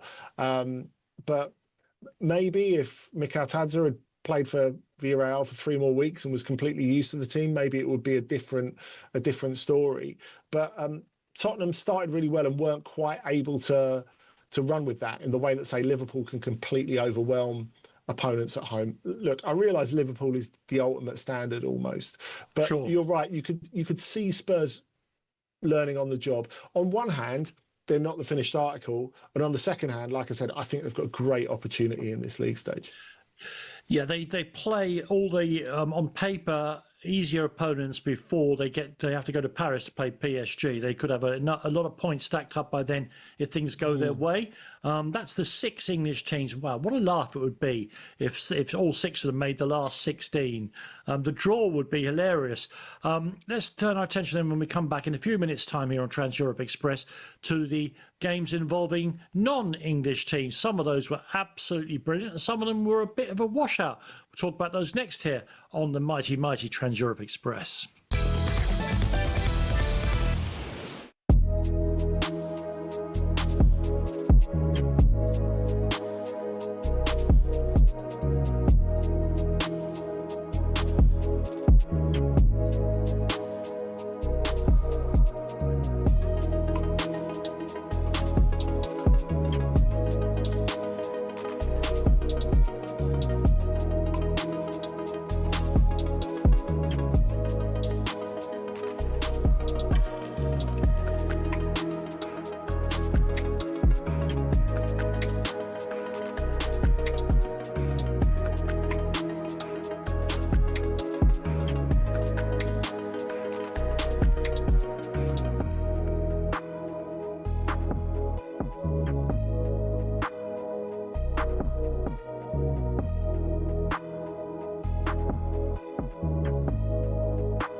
from 1 with Hawksby and Jacobs on Talk Sport. An interestingly assembled packed lunch of Cheese and pickle, hammer and sickle. still crispy. After 25 years. A whole grain recipe for lunchtime laughs and legends. It's Hawksby and Jacobs. Tomorrow afternoon from 1 on Talk Sport.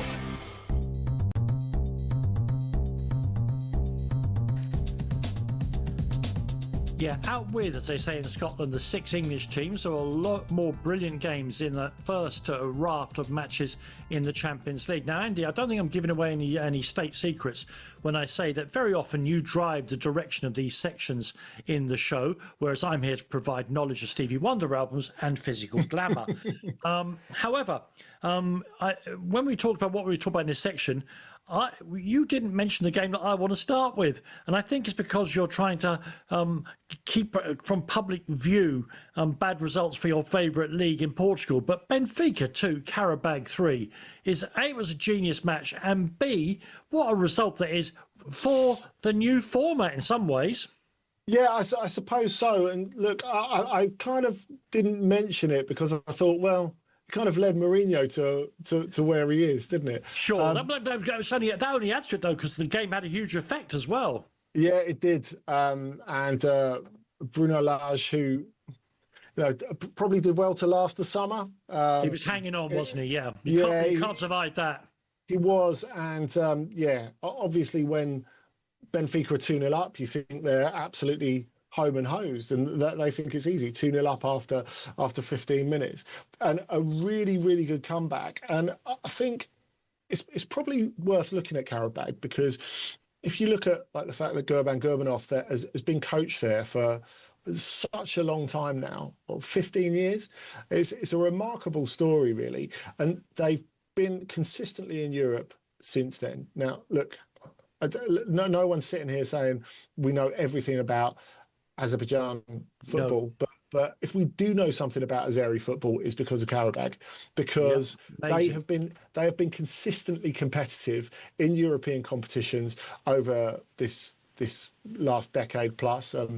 We saw them. I remember seeing them give a really good performance at White Hart Lane back when Richard Andrade, who came from Brazil and ended up qualifying for the Azerbaijan national team off the back of his efforts, and he's not the only one as well. But I think if we're going to pull someone out of the hat here for really getting them back into the game and stop them going under, it has to be Camilo Duran, who set up the first goal, got the second to draw them level as well. And at that point, it would have been quite easy for them to go, okay, well, we've got most of the second half to go. Let's get a shape back and make sure we don't lose this game. But they didn't. They actually went to try and win it. And I thought they were the better team after the 2-2. Now, obviously, in Portugal, this has been very, very hard for people to digest. The word disgrace has been thrown about quite a lot, as I'm sure you can imagine.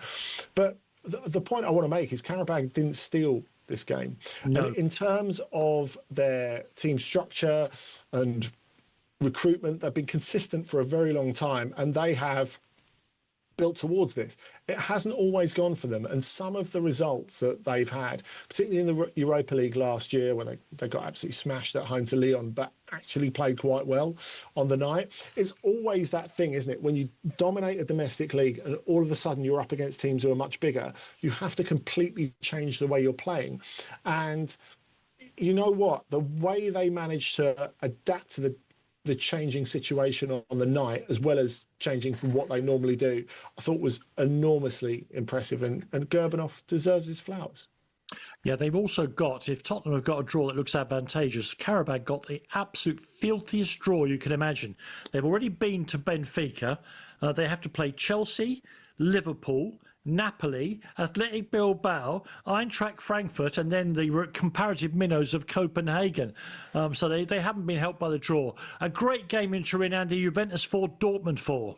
Yeah, and a game that is, I guess, sort of indicative of the new Juventus. They've just come out the back of that extraordinary game last weekend where they won 4-3 right at the end against Inter, and you thought that might weigh on them, and for a lot of this game it seemed to. Dortmund were better than them. They seemed to have it in hand, paced the game quite nicely.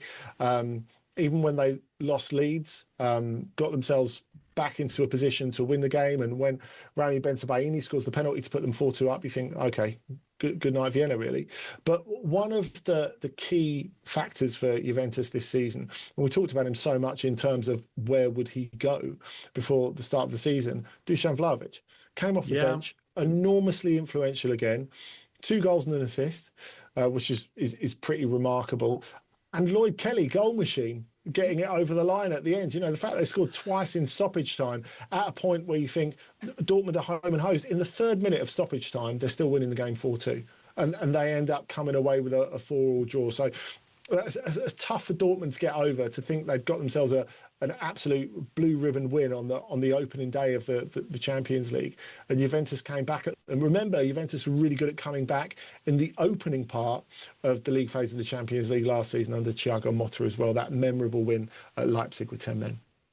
Andy, and if Qarabag is one story of a club building, even more remarkable, I think, is the Belgian side, Union Saint-Gilloise. We've featured them a lot over the last 5 years here on Trans-Europe Express, but they've gone from nowhere to going to Eindhoven, beating a very good PSV side by 3-1. Yeah, and I think what really did it for me here is bear in mind this was the opening game of the Champions League. You know, two early games, and this was one of them on the Tuesday. Yep. And I just thought the way that they played, and they didn't have it all their own way. It wasn't a recital, but they sort of rode out the difficult bits, and then they were able to take opportunities with total clarity.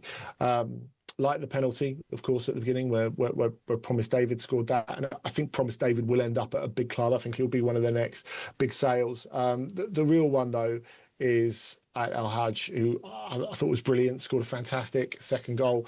A player who, you know, you look at some of the really gifted players who come out of there, like Mitoma, for example, and you think, okay, this is the sort of level he should be aiming at Al Hajj. I love watching him. He's fantastic. I think at the other end, you look at Christian Burgess and the fact that this guy was playing with Portsmouth in League One, and now he's won a cup, won a title, won on the first day of the Champions League, and keeping a really good attacking side at bay. Bear in mind, until Ruben van Bommel scored right at the end, they're 3-0 up and they're absolutely cruising. And I think this gave us, I think, a really nice feeling for that week that you talked about, how much you enjoyed the week of games. For me, it was a great way to start, because it's like there's a part of your mind that's saying, well, probably the big clubs have worked out how it is now, and it's going to go back to being a bit predictable, and all the things that people complained about with the previous group stage before we got to the league phase will basically come back, because now they're going to know how to game the system. And you have PSV, a previous winner, have Union Saint-Gilloise turn up and go, actually, we are the poster boys for how this system works, because we've been in the Conference League, we've worked our way up through the Europa League, where we've got ourselves in a quarter-final, and now we're ready for this. We're absolutely ready for this. We've been working towards it, not just for one season, but for a couple of seasons, and this is what we can do. And that, for me, was a great feeling. Absolutely. Just to the other end of the scale, of course, we thought that the last year's 2 finalists, Paris Saint-Germain, had difficult ties. Paris absolutely mullered Atalanta, and Inter went to Amsterdam and beat Ajax as well. So they're not giving in like Benfica and PSV to the idea they can lose early in the tournament. Listen, it was a fantastic 3 days of football. A lot of it live here on Talk Sport, your home of live football, where we still got an hour to go of Trans-Europe Express. Don't go anywhere else.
on the app and on your smart speaker.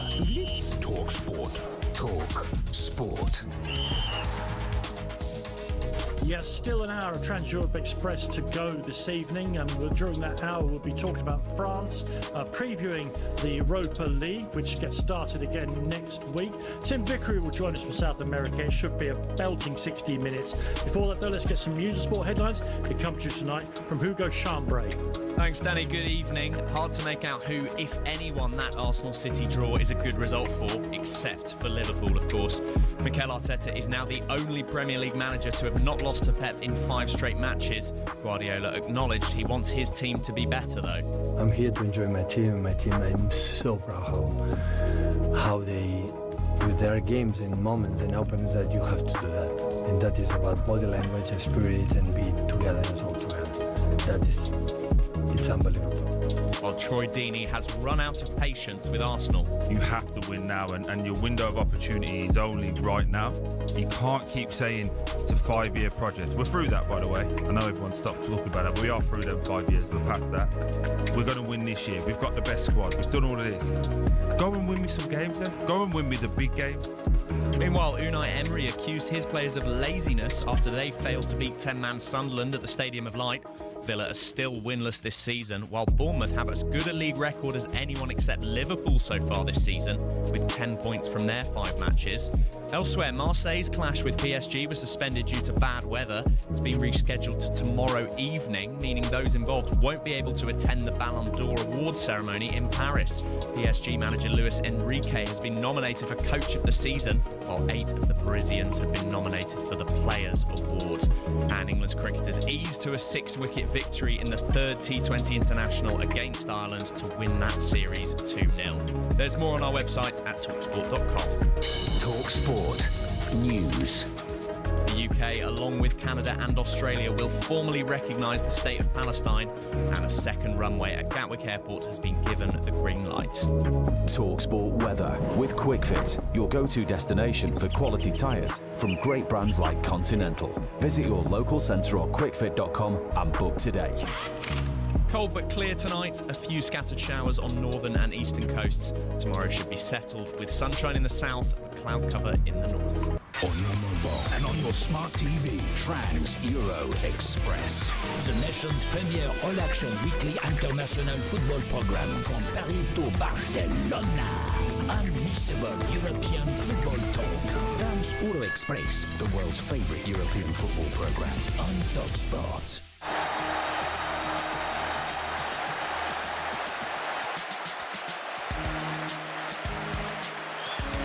Thank you.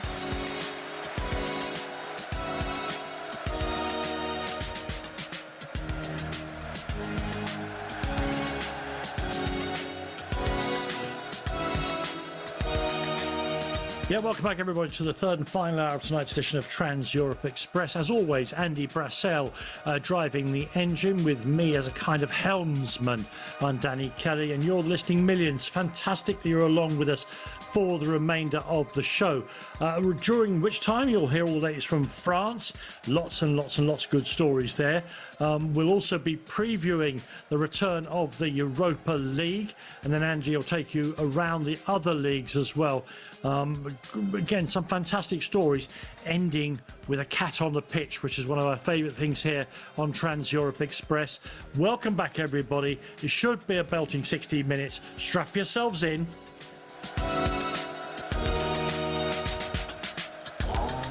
But of course, it wouldn't be the last hour of Trans-Europe Express if it wasn't headed up, started with, all the way live from South America. Great to join us from Brazil, Tim Vickery. Hi, Tim. Evening, gentlemen. Inside the last 20 minutes of the Flamengo-Vasco derby here in Rio. Emerson Royal, remember him? Helped set up a goal for Flamengo. Saul, remember him? Just rattled the bar for Flamengo. Felipe Coutinho, remember him? Having a hard afternoon, just substituted for Vasco. Mateus França, even Palace supporters might not remember him. He's just come on. So we're 1-1 inside the last 20 minutes. Well, just off the back of that, Tim, and I know we've got a lot to talk about, players like Emerson Royal, who've gone to Europe, played for, if I might be so bold, big clubs in Milan and North London, are they delighted and happy, because he's still in the middle of his career, to go back to Brazil? Yeah, it's indicative of the money which the very big Brazilian clubs have now. So, and what their strategy is, and the likes of Flamengo and Palmeiras, they're still selling. They're still selling the promises, and they use the money from selling the promises to buy back from Europe veterans at the end of their career, all those players mid-career who haven't quite lived up to expectations in Europe, or anyone like Saul who fancies it, who fancies and because the money is growing, that the scope of players that they can bring back is increasing. In a perfect world, after playing for Barcelona, Milan, and the biggest of them all, the mighty Tottenham Hotspur, Emerson Royal would still be in Europe at the moment. So, in the fact that he isn't, shows that things haven't gone entirely to plan. But he's getting big money, and he's playing for a club that give him a tremendous amount of visibility to get back into the Brazil side. For example, when Andreas Pereira joined Palmeiras from Fulham. Brazil suffered an injury in the last couple of rounds of World Cup. Who do they call up? Andreas Pereira. And he said himself, I've only been back 5 minutes, has already helped me get back in the Brazil squad. So there are pros and cons to this. Obviously, you want to be in playing with and against the best in Europe. But coming back to a big club in Brazil, one that's fighting for titles, is increasingly a better second best. Yeah. So, Tim, tell us about the week's happenings in the Copa Libertadores. We're halfway through the quarterfinals. Yeah. So, firstly, Sao Paulo, we're expecting it to be a Brazilian carve-up, or at least from a distance, we're expecting it to be a Brazilian carve-up again. Palmeiras and Flamengo have to be the favourites. So how much of a shock was it that Sao Paulo lost in Ecuador? Yeah, 2-0 to Liga of Quito, or LDU. There is the Brazilian bogeyman, altitude, and it's not easy. And it was a strange one, really, because they kind of controlled quite a lot of the game, Sao Paulo, and still managed to lose 2-0. They have had an injury crisis. All their centre-forwards have been out. They were desperately trying to sign centre-forwards, including, I don't know if you remember him, Marcos Leonardo. Had a good Club World Cup but they couldn't get that one over the line. There is the hope Oscar won't be back, the former Chelsea schemer, to use an old-fashioned word. There is the hope that Lucas Moura is going to be back and flying for the second leg. So that's the hardest one of the three Brazilian clubs. They've got something to do now, because. And I think it's doable. I think they can put 2 or 3 past Liga, who I don't think will offer a great deal on the counter attack. So I think that's doable. The really interesting ones are the two mighty Brazil-Argentina clashes. Mighty. Brazil 2-1 up in both games. Palmeiras away to River Plate came back with a 2-1 win. Flamengo at home to Estudiantes now have to travel on a 2-1 win. And the thing that both of these two games have in common is, if this was boxing, the referee would have stopped them early, because both of them were absolute Brazilian massacres. And Flamengo were two up against Estudiantes in under 10 minutes. Palmeiras were 2 up away to River Plate in about half an hour, and should have been more. They were both massacres. The referee would have stopped it in boxing, but football isn't boxing. There's more components. There's more interaction, and both times the Argentines reorganised at half time. And it was a different game. River Plate were playing with a back three, and nearly 40-year-old Enzo Perez in front of them. Just too much space, and Palmeiras were picking them off. Change to a back four, take off Enzo Perez, bring the side up, much more compact, harder to play through, and they pressed. Without creating that much, they pressed a lot second half and got a goal back just towards the end. Flamengo... Estudiantes was interesting, because Estudiantes don't have anything like the same resources as River Plate. No. And they're getting an absolute shellacking. But they defend quite well. But their problem is, I don't know if you remember Uruguayan right back who was at Man United for a while, Varela. Didn't do a lot, didn't get a lot of opportunities. But he's another one that they brought back, and they just created the extra man with him, bombing on. So at half-time, Estudiantes just brought on a man to sit on him, to block that space, and they managed to claw themselves back in the game.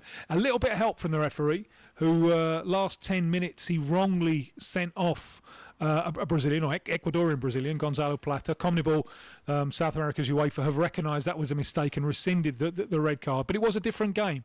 And the big centre forward, Carrillo, one time of Southampton, didn't really do a lot there. But boy, did he have a good game. He had to live on scraps. But he lived on scraps, and he worried them, and in the end, right at the end, he got his goal, making it 2-1.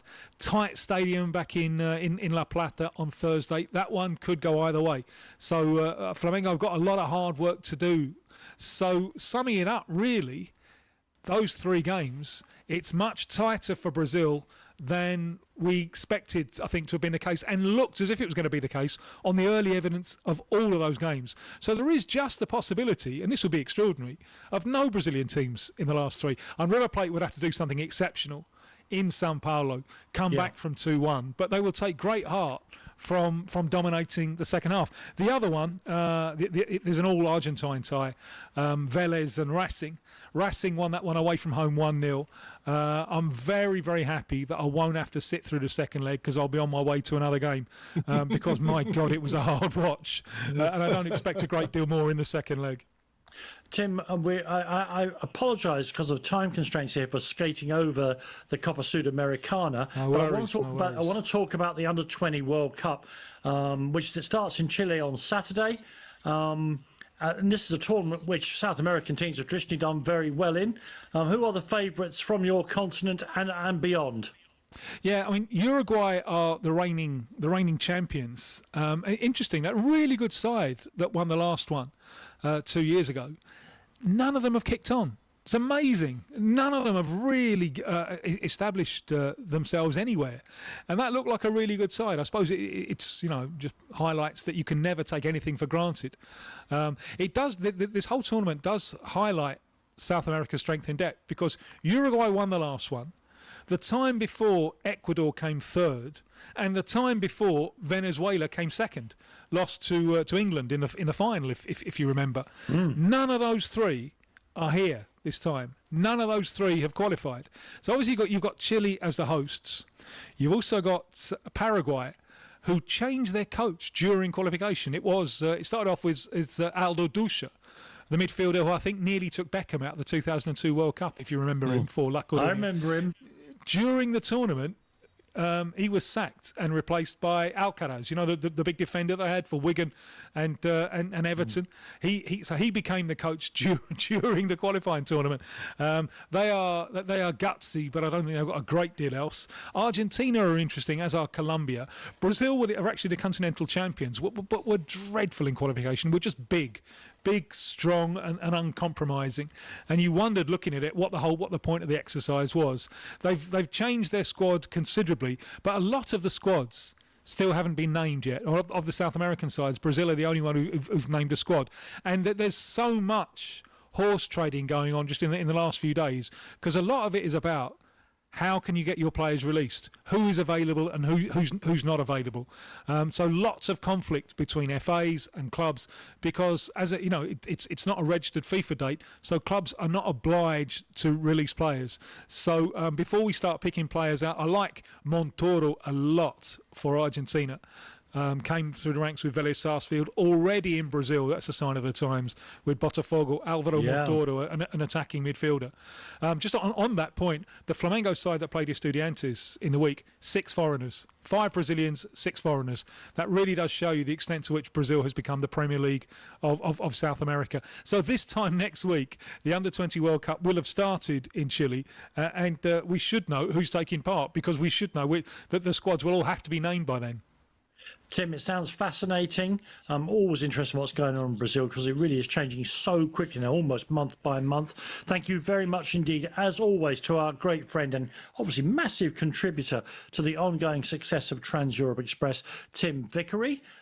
Next up, we'll be having a look at everything that's been going on in France, including a bit of a hate fest involving a player who not so long ago was in the Premier League. I've teased that nicely, haven't I? You're listening to Trans-Europe Express.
TalkSport and TalkSport 2. It all kicks off at 7:45 with Lincoln City versus Chelsea. Live on TalkSport. From 8, Liverpool scuffle with Southampton. Live on TalkSport 2. Higher tempo Tuesday night League Cup football on TalkSport and TalkSport 2. Hey.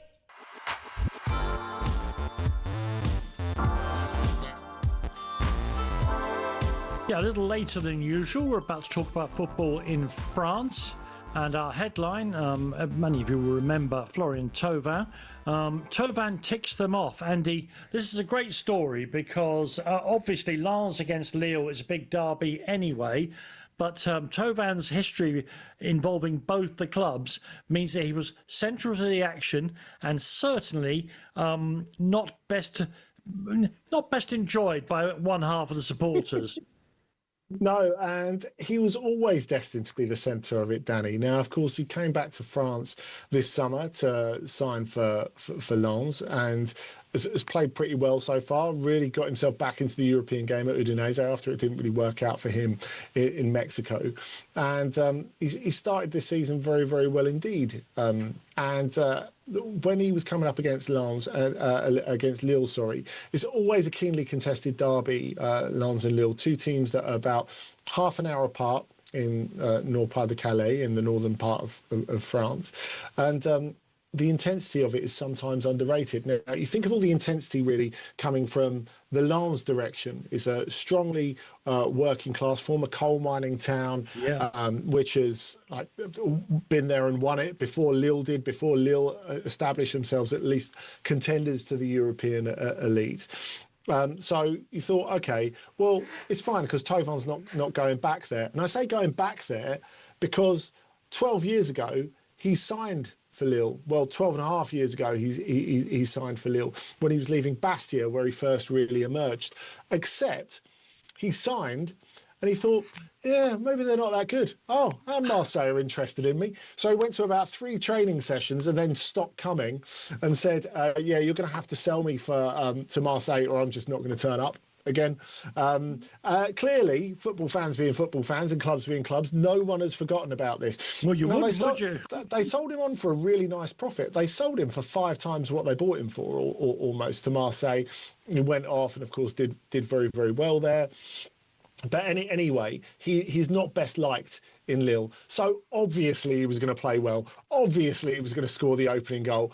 Obviously he was going to celebrate it like that episode of Friends where Joey and Chandler get the girls' flats and skate in there on a porcelain white horse. It was very much like that. And obviously, at the end, he did plenty of showboating about it as well. So quite hard to accept for Lille. They lost 3-0, by far their worst performance of the season, their first defeat of the season as well. And Lens, having had a tricky old start and lost a lot of players under Will still in the last year or so, they've now got something to shout about. And then you wanted to mention the game between Nantes and Rennes in relation to this as well, briefly. Yeah, I did. While we're celebrating the weekend of hatred in Ligue 1. More to come, incidentally, yeah. Yeah, this was a weekend in which we didn't even get Marseille versus PSG in the end. I think we have to talk about the first return of Valentin Rongier and Quentin Merlin to Nantes. On the other side of the fence, playing for Rennes now in the Western Derby. And they were greeted by a banner saying, you are as faithful to our club as you are to your wives, which is not that comfortable, really, is it? No. Yeah, anyway, I'm sure it didn't affect Rennes at all when they were 2-0 up, but obviously they lost that 2-0 lead, and Nantes again celebrated wildly after getting that injury time equaliser. And for the hat-trick of all hate French football, let's turn to Emmanuel Omega.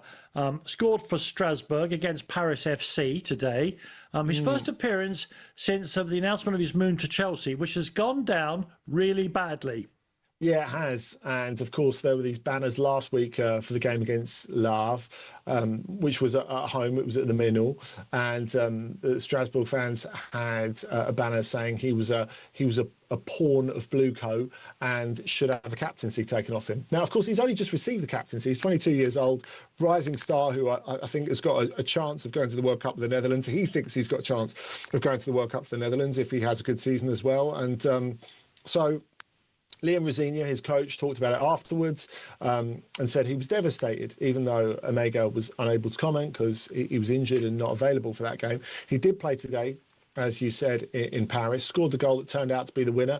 And of course, when he scored the goal, he went over to the visitors section and the captain's armband did not stop him from ripping off his shirt and holding it up back facing forward to the away fans before his teammates kind of pretended to mob him, but really they were trying to pull him away from hustling from him fans. away. They were. Look, he's a confident young man, and he was never going to not bite back. In fact, on Instagram in the week, he brandished a shirt that said not Omega but Omegoat on the back, just to reinforce his confidence in himself, I suppose. So there's a man taking off his shirt. The Monaco players took up much more than that during the week in what was a really odd week for the club. Yeah, it was uncomfortable in more ways than one. Now, look, I think it was clear that their game at Club Brugge in the Champions League wasn't going to go that well. When they got stuck on their plane on the way, they had to be evacuated from the plane because there was a malfunction on it, a malfunction with the air conditioning. But it was a while before they could get them off the plane. So you may have seen these photos of all the Monaco squad stripping down to their underpants and sweating heavily while they're on this early September plane and coming down the little air bridge and stairs in their pants. That was as good as it got. Introduce your own joke about having their pants pulled down, etc. They lost 4-1 in the end away at Club Brugge, who were excellent. But the consolation goal, when they were 4-0 down, scored by Ansu Fati. Now, Ansu Fati, of course, has had all sorts of injury problems, and signing him and Paul Pogba in the same summer seemed like a big risk. It still seems like a big risk. But today, when they were looking quite shaky against Metz, 2 goals for Fati, including the one that put them 3-2 up with about 7 minutes left. Eventually, they won 5-2, but it was nowhere near that easy, and Fati really helped them out. Yes, it's a great story. The players taking their clothes off because they were never going to win, were they, after that? I'm delighted to tell you that my star of the week, I love players who are nomadic. I love players who play well into their 30s. So my star of the week is covering a lot of ground for me here and filling up a lot of my Venn diagram. It is Youssouf El Arabi. 38-year-old substitute in that game between Nantes and Rennes, a big derby. He came on and scored the stoppage time equaliser in the 2-2 draw. Pretty good for a 38-year-old whose journey through football has taken him from France to Saudi Arabia, Qatar, Russia, Cyprus, Greece, and now back to France. So well done to Youssouf for his efforts over the last 24, 36 hours. Who's your star of the week in France this weekend, Andy?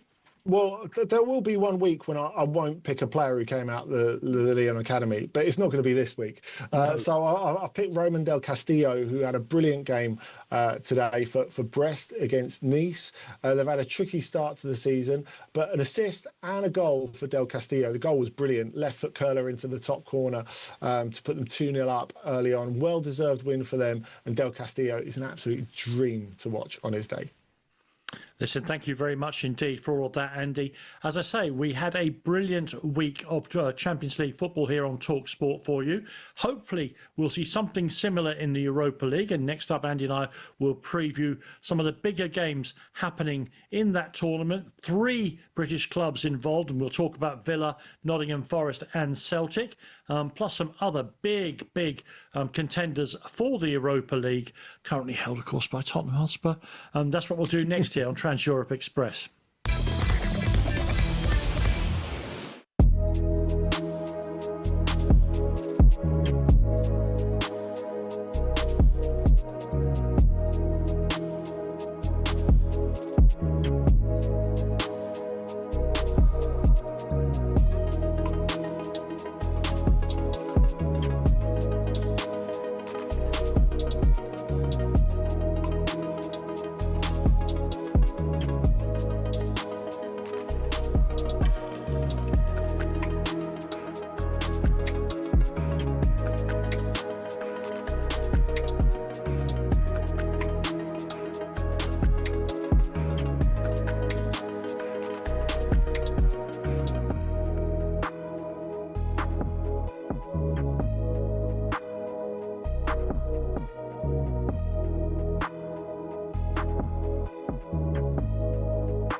Brazil and Ali McCoist on Top Sport. A bonny wee lad from East Kilbride is cheery wee Ali McCoist. A co-host here at breakfast time when Big Al's lost his voice. We're from the same old city, but we played for different teams. For he is a blue nose, and he played under Jobstein. The high-calorie, deep-fried, unsaturated sports breakfast with Alan Brazil and Ali McCoist. It's not very good for you, but it tastes brilliant. On Top Sport. The European Union of Football. Trans-Euro Express.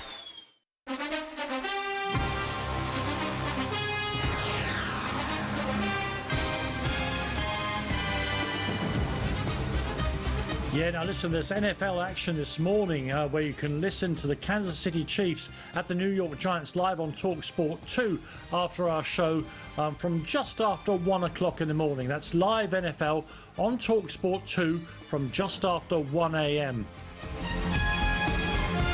And what a big game it is. The Chiefs, who've been the power in the land for the past 5 years, give or take, already 2-0 down in their run. They really need to win tonight. So do New York Giants, of course, as well, because they've also not won either of their first 2 games. That's live over on TalkSport 2 from 1 a.m. Now, Andy, you've got a story about, that's just been breaking, about Upamecano, who I thought had retired after a number of injuries. World Cup winner, of course, with France back in the day. What's happening? So Upamecano is still the starting centre-back for Bayern, but has been in no rush to sign an extended contract. Sorry, I'm mixing up with somebody else who's retired recently, haven't I? Crack on, please. Samuel Umtiti. Umtiti, yeah, I have. Yes, absolutely. So Upamecano has been talking to Bayern over a new contract for quite a while. His expires at the end of the season. And his view is he was always open to staying at Bayern, but only if he got the deal that he felt was right for him. Sometimes he's felt a little undervalued under various coaches. Not so much under Vincent Kompany, who's always made him a starter. But of course, you look at the age he is, and there are options. Now, it seems the option is being reported in today's marker, or tomorrow's marker, I should say, that he has offered himself to Real Madrid via his agents. Now, this is a really interesting piece of news, particularly when you consider that it's come out in the last day or so in England that Mark Gay has apparently put Real Madrid as his first choice. And, of course, we know that Real Madrid have a long-standing interest in Ibrahim Konate. All 3 players are out of contract at the end of the season. Now, there's no doubt that Real Madrid could do with another top centre-back. If they were to sign both Gay and Konate, clearly that would be a blow for Liverpool. That's clear, and you know that's something that's been discussed extensively over the last 24 hours in England. But I don't see how they can sign Upamecano and Konate and Gay. So clearly there's a bit of horse trading to be done, and of course it underlines that despite the pull of the Premier League, there's a significant pull still with Real Madrid. No, absolutely. And I suppose age-wise, Gay and Upamecano are still absolutely heading for their peak, not even at their peak, heading for their peak. So that you can see how with just 6 months, come January, with just 6 months on their respective contracts, they are going to be an extremely appetising morsel for any team looking for brilliant centre-halves. Absolutely. And let's move on then to the Europa League. Still plenty of British interest in that. Why don't we start, and we will go through the teams who are likely to be the biggest hurdles to an English or Scottish team getting their hands on the trophy. Thursday, Aston Villa, who finally broke their duck, at least with goal scoring at Sunderland today, they take on Bologna. Yeah, when we talk about goal scoring, Bologna have not exactly been free-flowing so far this season. 3 goals so far in their opening 4 Serie A games, and 2 of those were scored against Genoa yesterday. So that's come back from 1-0 down. And once they dominated the game and gone 1-0 down, you thought with the way this season has gone, okay, they're in proper trouble here. And they managed to come back really well. And as we said earlier, the winner, a penalty scored by Riccardo Orsolini, who is just a fantastic player. The way he's played himself back into contention for Italy, I think is super impressive. So great for him. And Santiago Castro getting his first goal of the season as well yesterday. Someone who is really good at finding space in the penalty box and can occupy defenders. So a tricky one for Villa. And I think when you look at this game that was played in the Champions League last season, Villa played Bologna when they just lost their coach. And they replaced him very well with Vincenzo Italiano, but of course he's been in the job for over a year now, so he's settled in. They lost a few big players as well. And this time they're going in with Lewis Ferguson fit and ready from the start. And even though they have struggled scoring goals, and maybe that doesn't bode well for the spectacle for a neutral, I think they're in a better position to give Villa a game than they were this time last year. Yeah, they're really a fascinating tie. Well, that one is, but also Nottingham Forest with their plethora of players. They've got 2.5 squads of good professional footballers there. And under the management of Ange Postecoglou, who won this tournament last season, you may well remember, they go to Real Betis. Really interesting tie. Yeah, really interesting. And I think you look at the recovery of Anthony on a permanent deal is obviously a really big deal for them, especially when you consider the injury to Isco. Clearly, they'd be stronger with both of them. But they've had a decent start to the season. Pablo Fornals, if we're talking about former Premier League players, has performed pretty well as well, and Hector Bellerin. In fact, Bellerin creating a goal for Fornals this weekend in a 3-1 win over Real Sociedad, in which they were very good, was notable. And even if we're talking about former Premier League players, we could even talk about Cucho Hernandez, who of course was at Watford, and he's very easy to forget was at Watford because he's done his best work in La Liga. But again, he scored the opener, not the first goal he's scored this season. But the notable thing really for, I guess, those Forest fans making the trip is the fact that they're not playing at Heliopolis. Their brilliant, passionate stadium at the moment. They're going to be out of there for 2 years. And you looked at them moving out of town, moving out of the centre to the Olympic Stadium at La Cartuja, and how complicated that would be. Well, I think those Betis fans who are known for their noise and their passion and their faith, they've really stepped up to the plate more than any player. I think it's not a cliche to say that, it's reality in the opening weeks of the season, because you're thinking how many of them will make the trip out there. It's not going to be the same because Heliopolis is so magnetic. And the Betis fans have made such an effort to make sure that their home games feel like home games and that they feel loud and they feel big.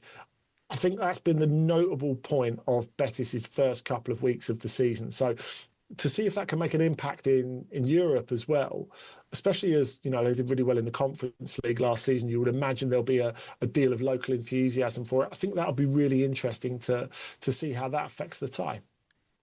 Andy, there are two more British teams in it. Rangers are at home to Genk, but Rangers, I think, have got bigger things to think about than the Europa League, whereas Celtic, who were equally, I think, bang average in the qualifier for the Champions League, they go to Red Star in Belgrade. You'll tell me the current name of the club, of course. A place where perhaps in the past you could get a real walloping, but it's still a dangerous place to go, Belgrade, isn't it? Yeah, it is. And it's a football club, not the lovely city. and you know what? They're really strong at home as well. I mean, we've seen that in recent seasons. Look, I don't think this is the greatest Cervena Zvezda side we've ever seen. And it couldn't be, as you say, because so much has changed in European football in the past 34 years. Having said that, they've started this season really, really well in the Superliga. They won 7 out of 7. They won the derby at Partizan this weekend. Nemanja Radonjic, who has come back there after being at Marseille, a couple of Italian clubs, really skillful winger. He scored the winner in that game this weekend. So look, it's a tough enough task for Celtic. And obviously, you talked about the pressure on Rangers. That exists on Celtic as well, because at the moment, the anger is not so much with Brendan Rodgers and the teams, it is with the board. And obviously, Celtic have been there before. But it's interesting because Crvena Zvezda felt that they should be in the Champions League. So they're in a similar position to Celtic in that sense. So if they've started very well domestically, they're still licking their wounds a bit about not making it through the playoff into the Champions League proper. So, they're both similar in that way. Former European Cup winners who feel that they should be at the upper level aren't. But I think it's interesting seeing clubs like them going this season, because we saw last season, you don't really feel it while you're in the league phase. But when you get to the knockout phase, you're like, oh, yeah, teams don't drop out the Champions League anymore, do they? So it's a real opportunity for a Crvena Zvezda or a Celtic, or with their, I know they're not in a great place in the league at the moment, but with their form in Europe in recent years, Rangers, it's an opportunity for one of those clubs to get a bit deeper in the competition. Absolutely. Of the teams who might be challenging those 4 places in the final, Roma go to Nice, Porto go to Salzburg, and Lyon go to Utrecht. We'll keep you across them. We've got some live commentaries for you as well here on TalkSport, where we're heading towards the finishing line now, like Noah Lyles. I brought my finishing line analogy bang up today, and you'll take you around the leagues very soon.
Nation's fastest moving sport. Tomorrow afternoon from 4. Talk Sport Drive.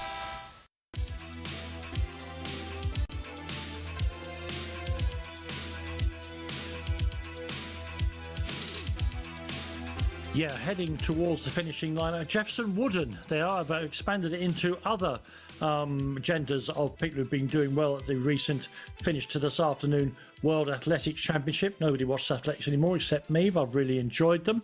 And he's going to take us around the leagues between now and the end of the show in about 8 minutes' time. Andy, we talked about Mourinho at the top of the show joining Benfica. Obviously, there are only two clubs, with all due respect, who will be challenging Benfica for the title in Portugal, but Mourinho's going to have to get his act in gear pretty quickly because Porto are off to an absolute flyer.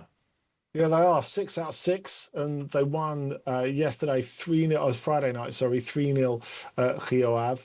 And Gabri Veiga, who they brought back from Saudi Arabia, he's had, I don't think, the greatest start to the season, but this was the game where he really kicked on. 2 assists and a goal as well. Fantastic finish for his goal. And he is a player that when he left La Liga, you didn't think he'd be playing in the Portuguese league in a couple of years' time. He will end up playing in the Premier League, I think, because his potential's massive.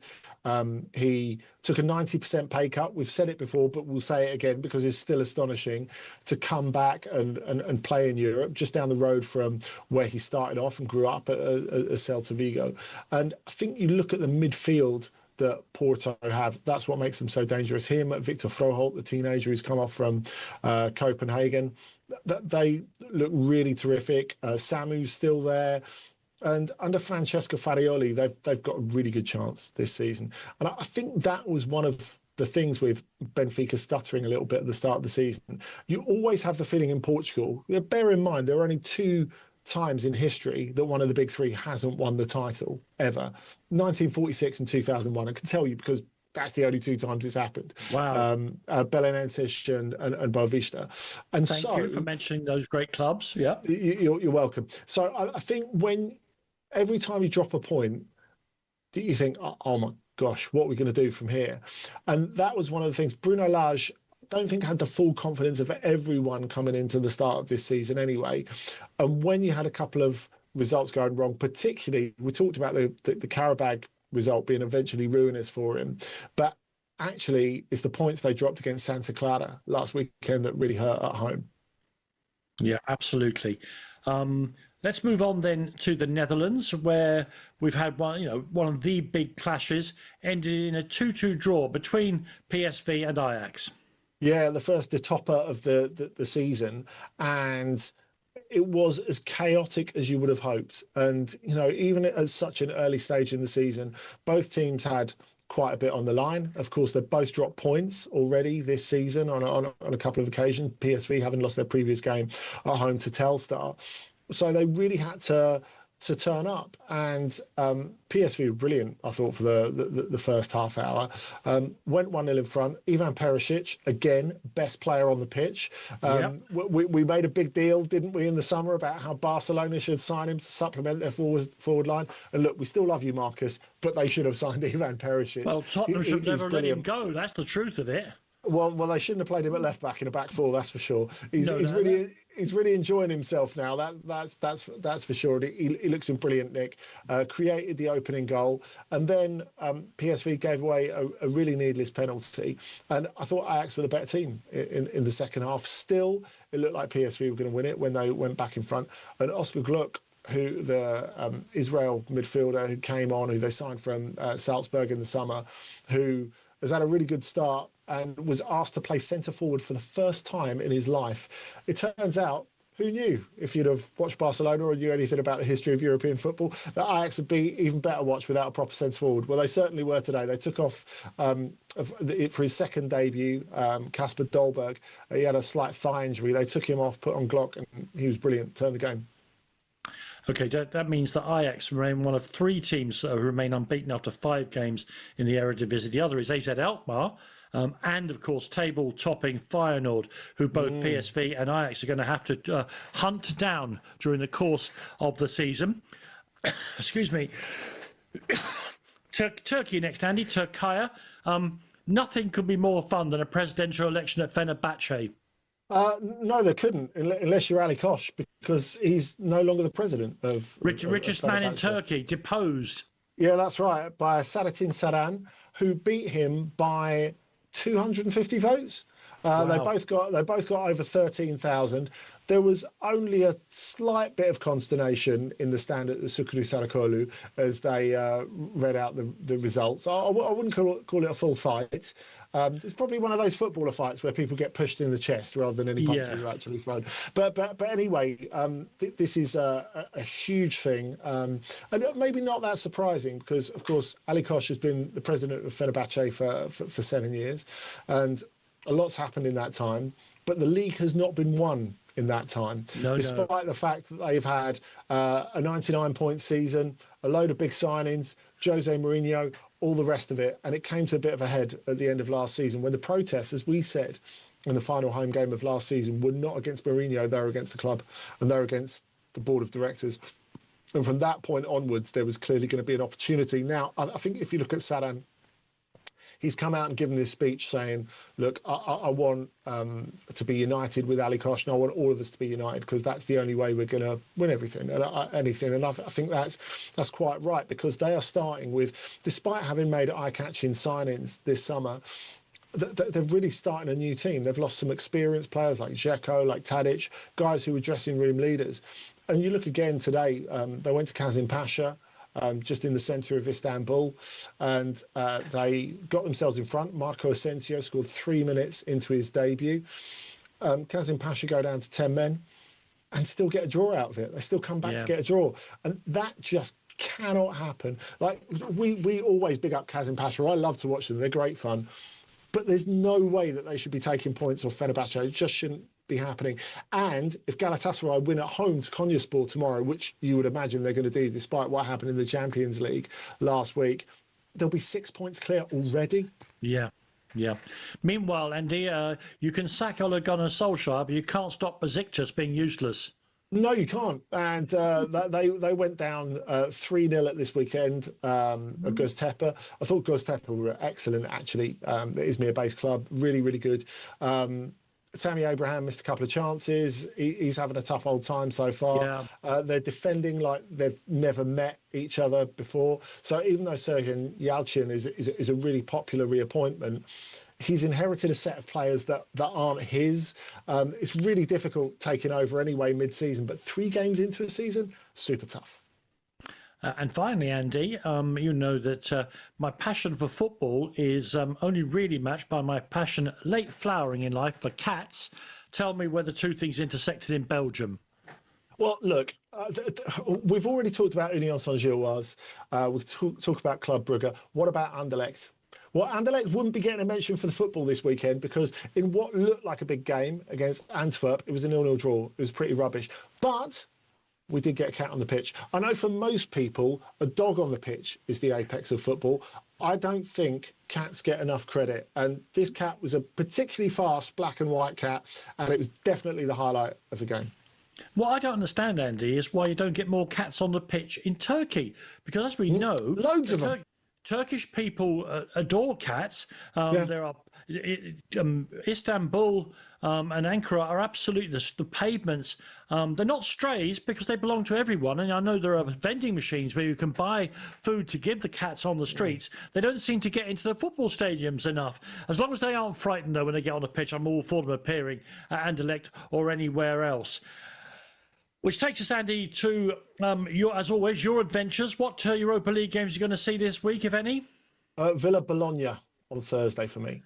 Yeah, well, Bologna a year ago would have been a real problem for Aston Villa. I wonder if they're not quite in that shape that they were 12 months ago when we first started to really notice them here on Trans-Europe Express. Okay, let me just tell you then what's going to be happening in the next little while here at Talk Sport. As you heard earlier on, you can go over to Talk Sport 2 from 1 o'clock. There's American football, a big game. The William Hill Sports Book Club is on next, an edition of that fine show with Adrian Durham and guests. I'll be back tomorrow on H&J at about 1:30 to go through all of the Premier League fun of the weekend. In our poll, who do you think deserves to be the winner of the Ballon d'Or tomorrow night? Dembele of PSG won, of course, which means all that remains for me to say is thanks for listening. It's been an absolute blast.